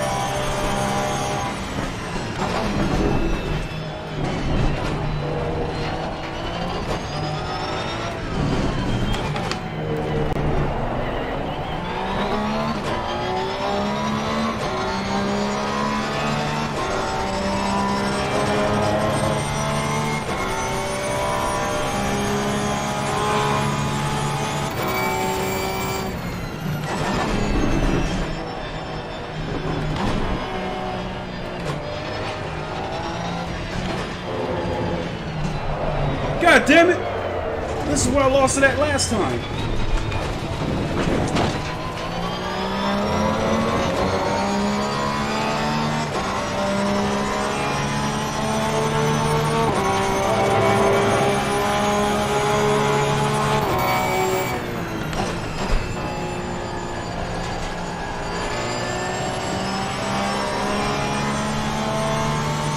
There's a slow car ahead.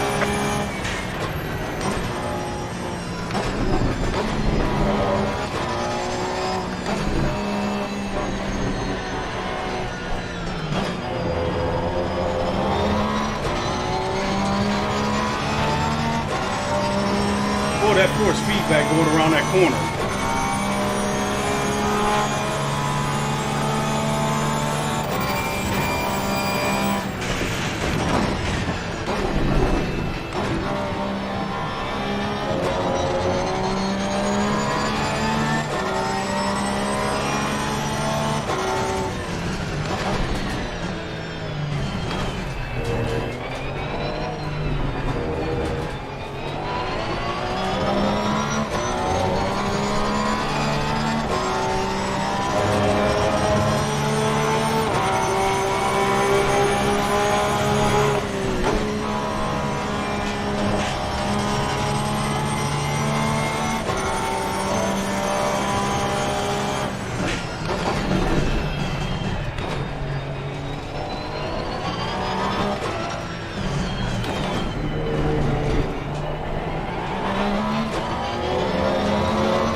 Let's try not to lose it again here.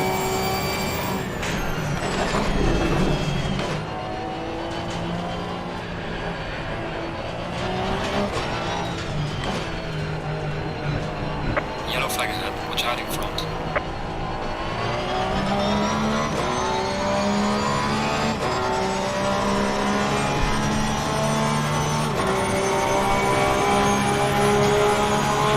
Well done, mate. That was fast.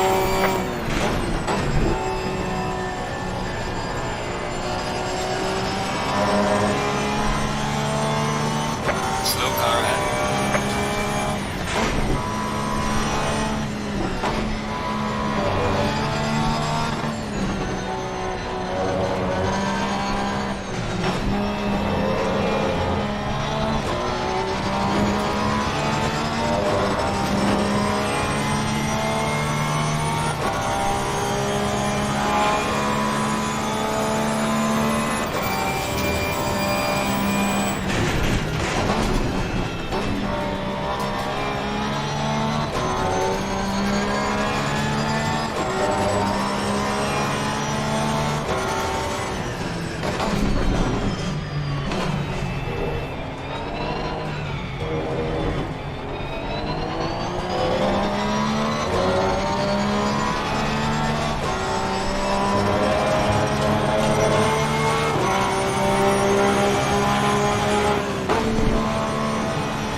Well done, mate. The fastest laps in the world.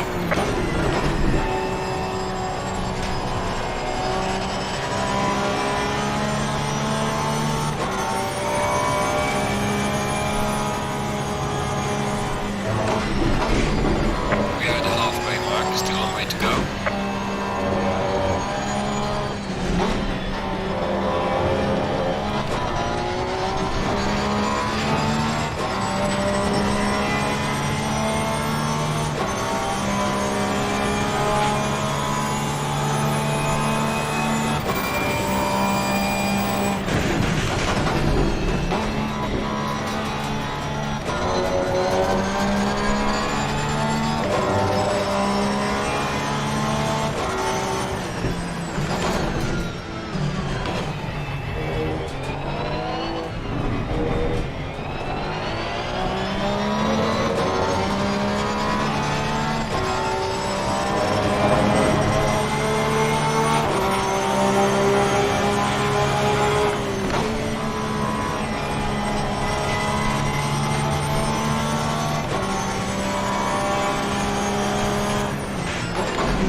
I think I'm actually catching this guy.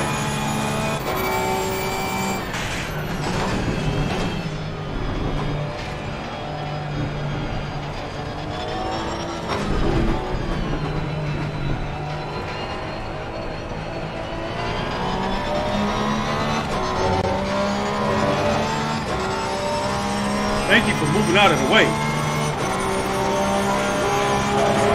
205, that's one of my best laps. Fastest lap.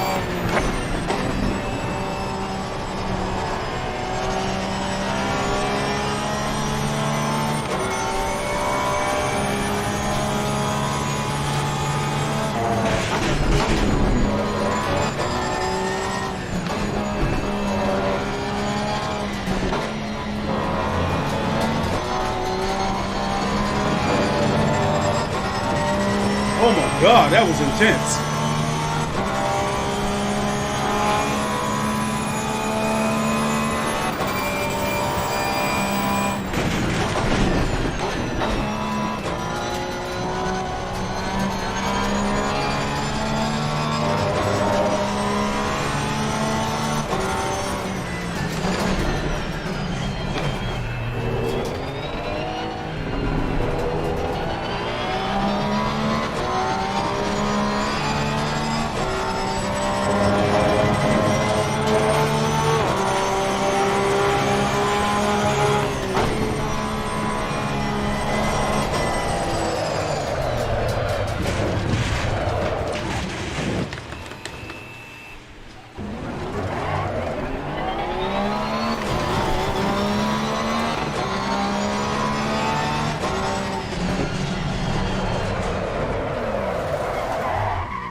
Yeah, we're trying too hard now.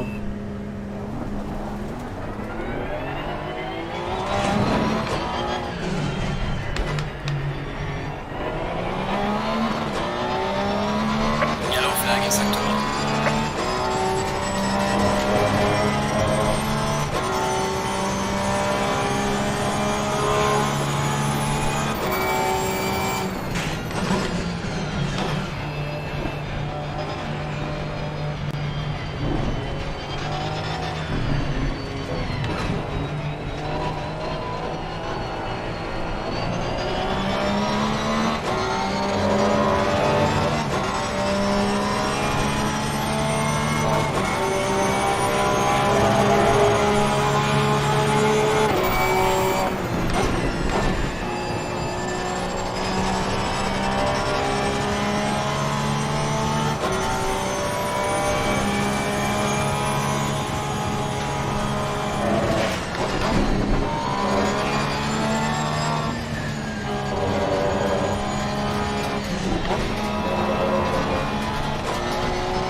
Said I cooked my tires. Oh yeah, holy shit, they're yellow.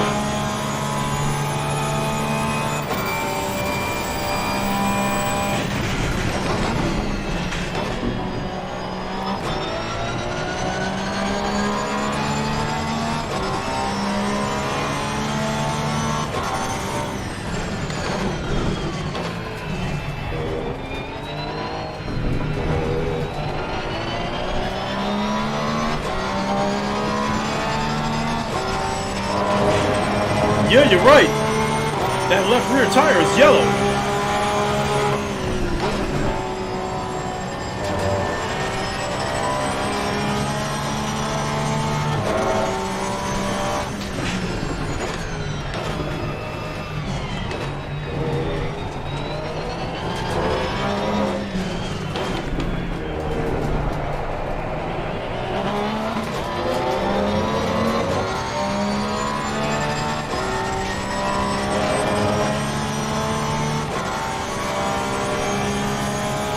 Back brakes are still kind of cold though.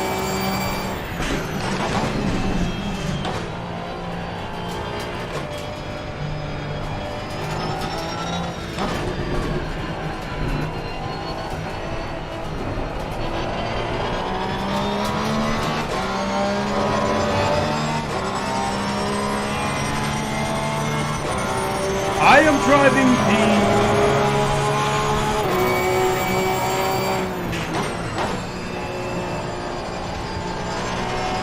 I am driving the 2018 Porsche 911.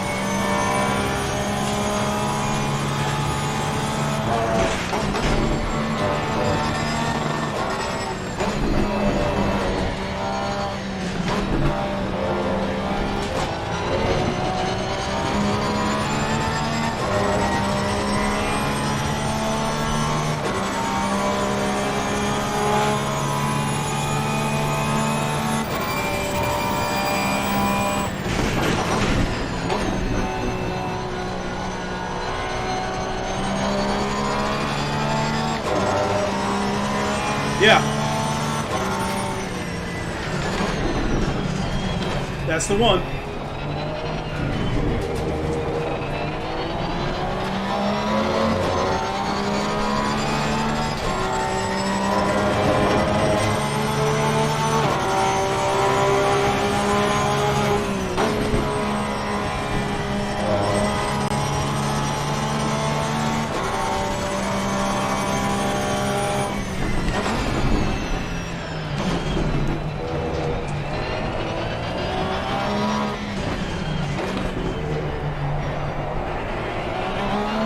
BMW is within sight.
Boy, that took the shit out of me.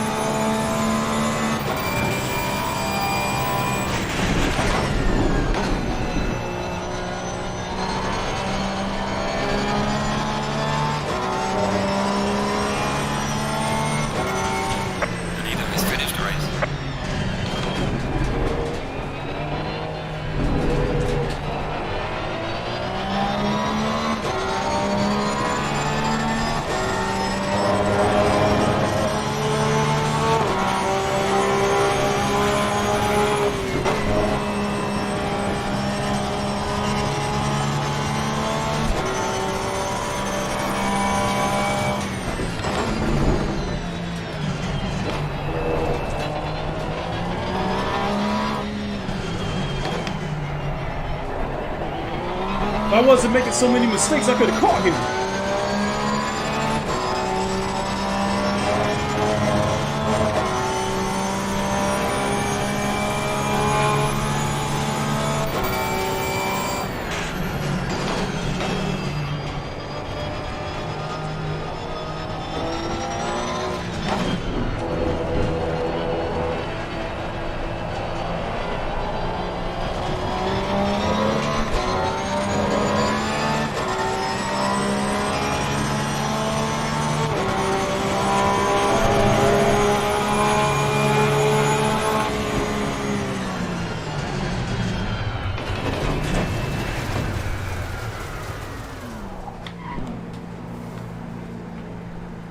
Ah, boy.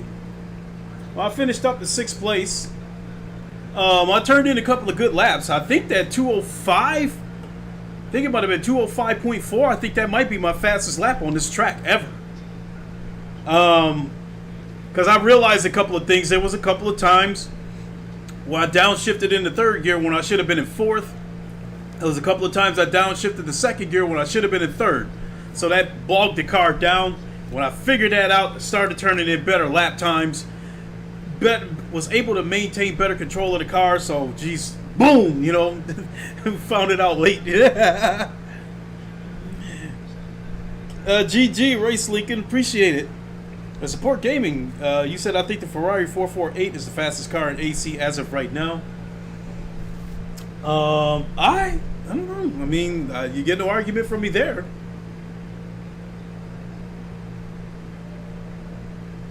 Let me see what time it is. Because I want to keep racing, but I'm starting to get tired. That's a little bit of a workout.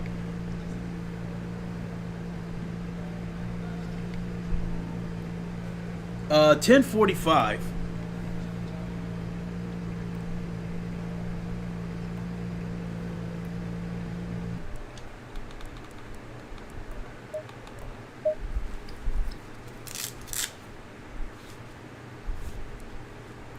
Boy, don't you hate it when you find out stuff too late? I was making a lot of mistakes in the first half of that race, and then I figured it out.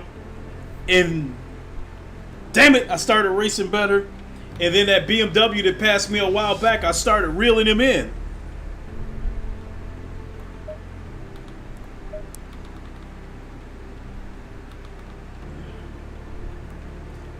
Well, yeah, Malesko, you hit it right on the head. As soon as you said I cooked the tires, I looked right down at the telemetries, and both of the left tires were starting to turn yellow. The front tire eventually came back to green, but the left rear tire was still yellow. So yeah, you were right. I cooked the tires.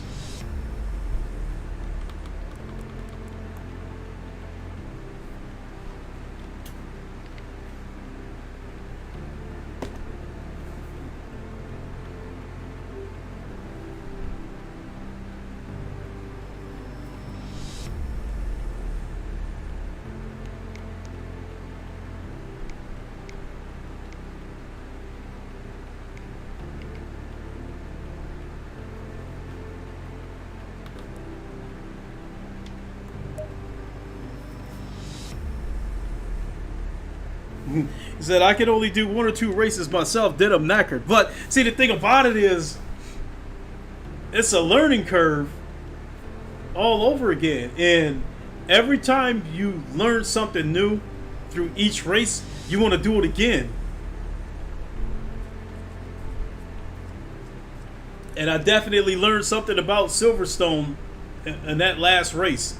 So, after what I learned, I might be getting ahead of myself, but I think I can start turning in some consistent 205s.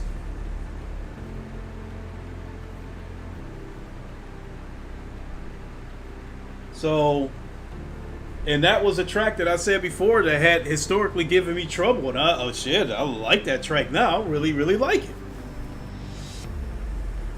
Boy, oh boy, when that quick release gets here and unlock all these Newton meters, the whole 20 Newton meters of goodness. So let me go ahead and close this. So I'm going to go ahead and close the game because the screen's going to get black. So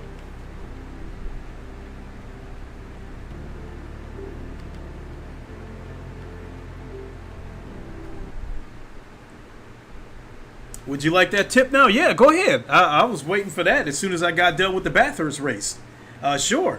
You know, I'm ready to wrap it up here in a few minutes, but definitely shoot that tip my way.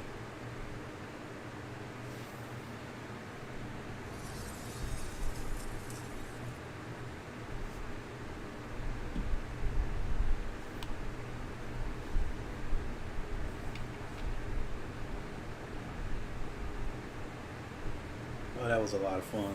That was a lot of fun tonight.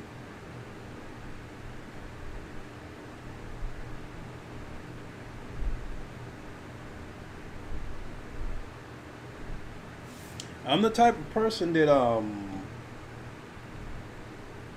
especially like if you're turning in better lap times than me, then I'll definitely listen to you.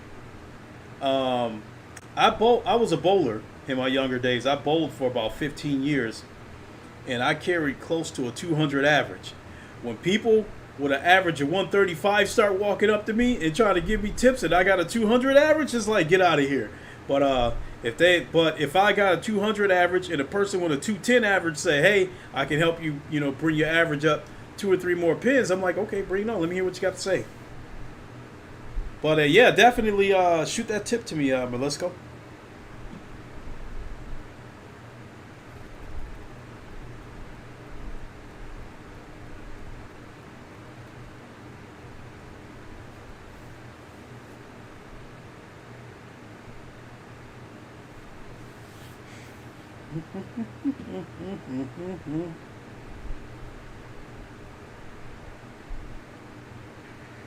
Oh boy.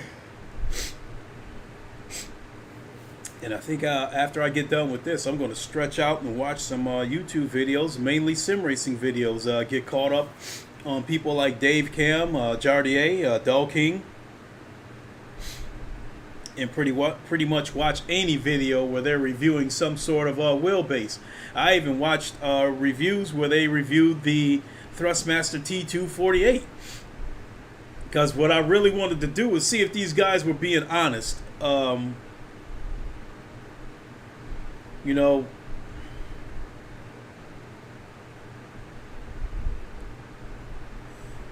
Okay, hold the set button on your wheel next to the OLED screen.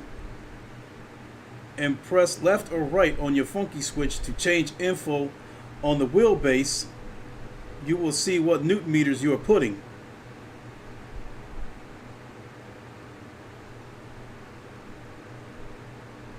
Hold the set button on your wheel next to the OLED screen and press bloody autocorrect.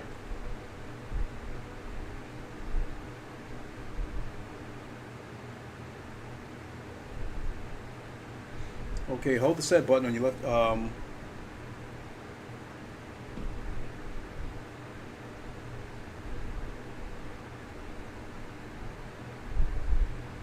Okay, hold on. Let me try it real quick.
Okay, I saw something.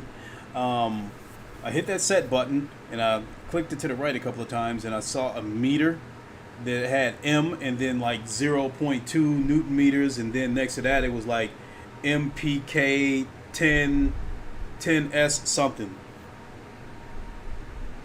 So you will get live information while you race. Can't do it in VR, obviously.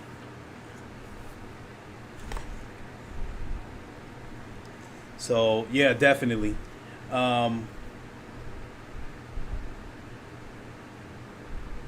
So yeah, it's 11 o'clock. You know, we can. I think I'm going to stream again tomorrow because you know, I'm having a lot of fun with this. So I think I'll stream again tomorrow. So please join me and help fill me in on some information. So with that, I'm going to go ahead and boogie on out of here.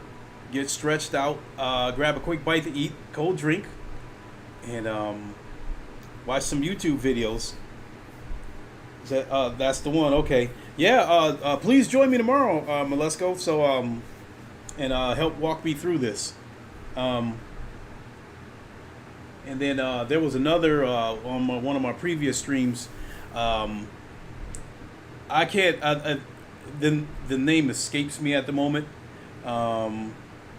1 second. Actually, 1 second, folks.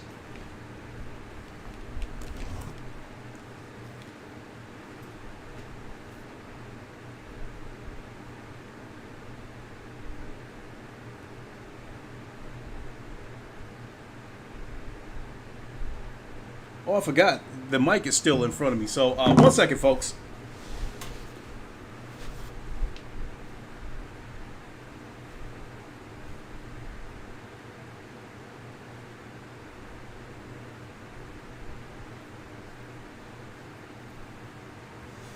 You guys are looking at a black screen anyway, so it doesn't really matter.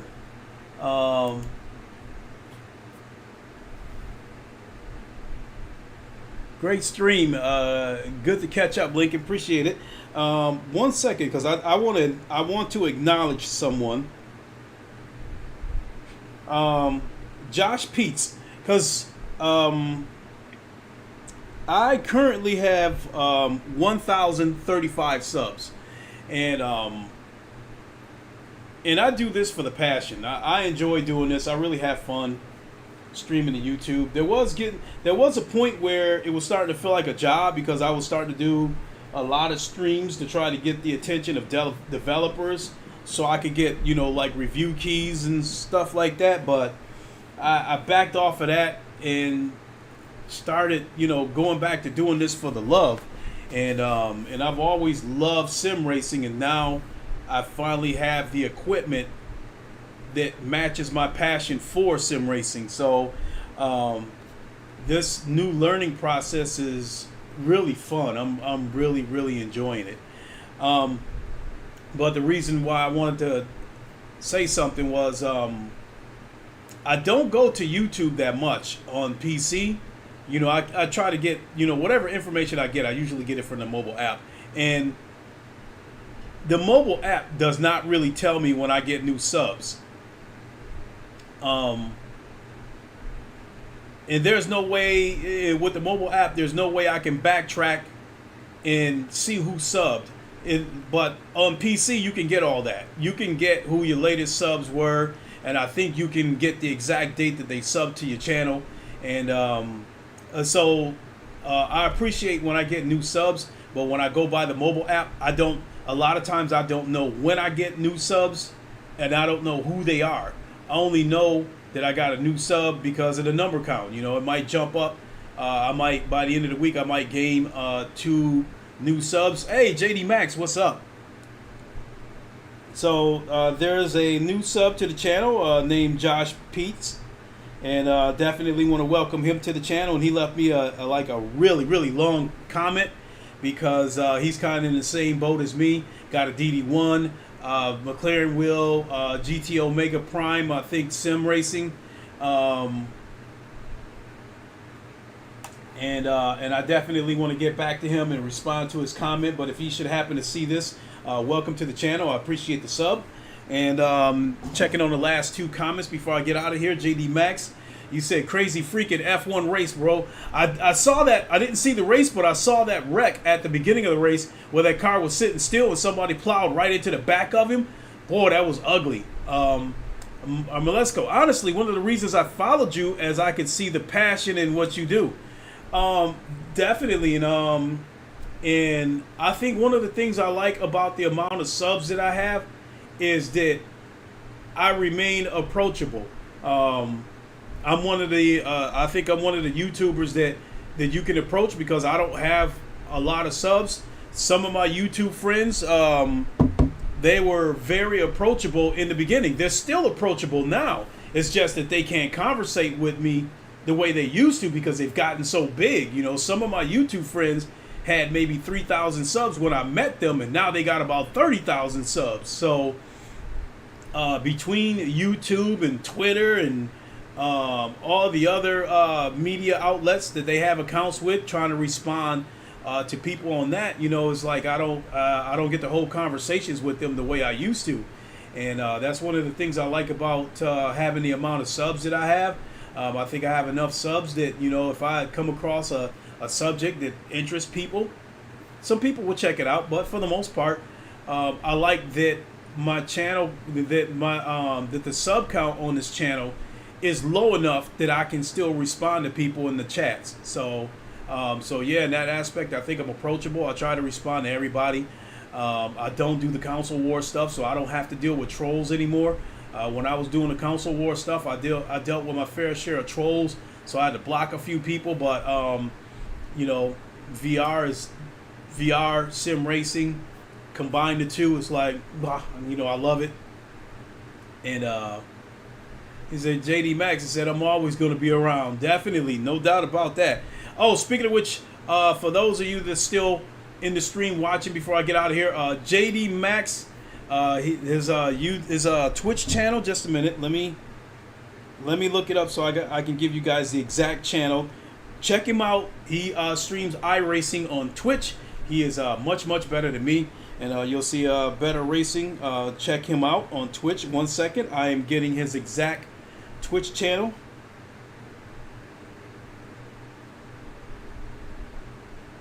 See here.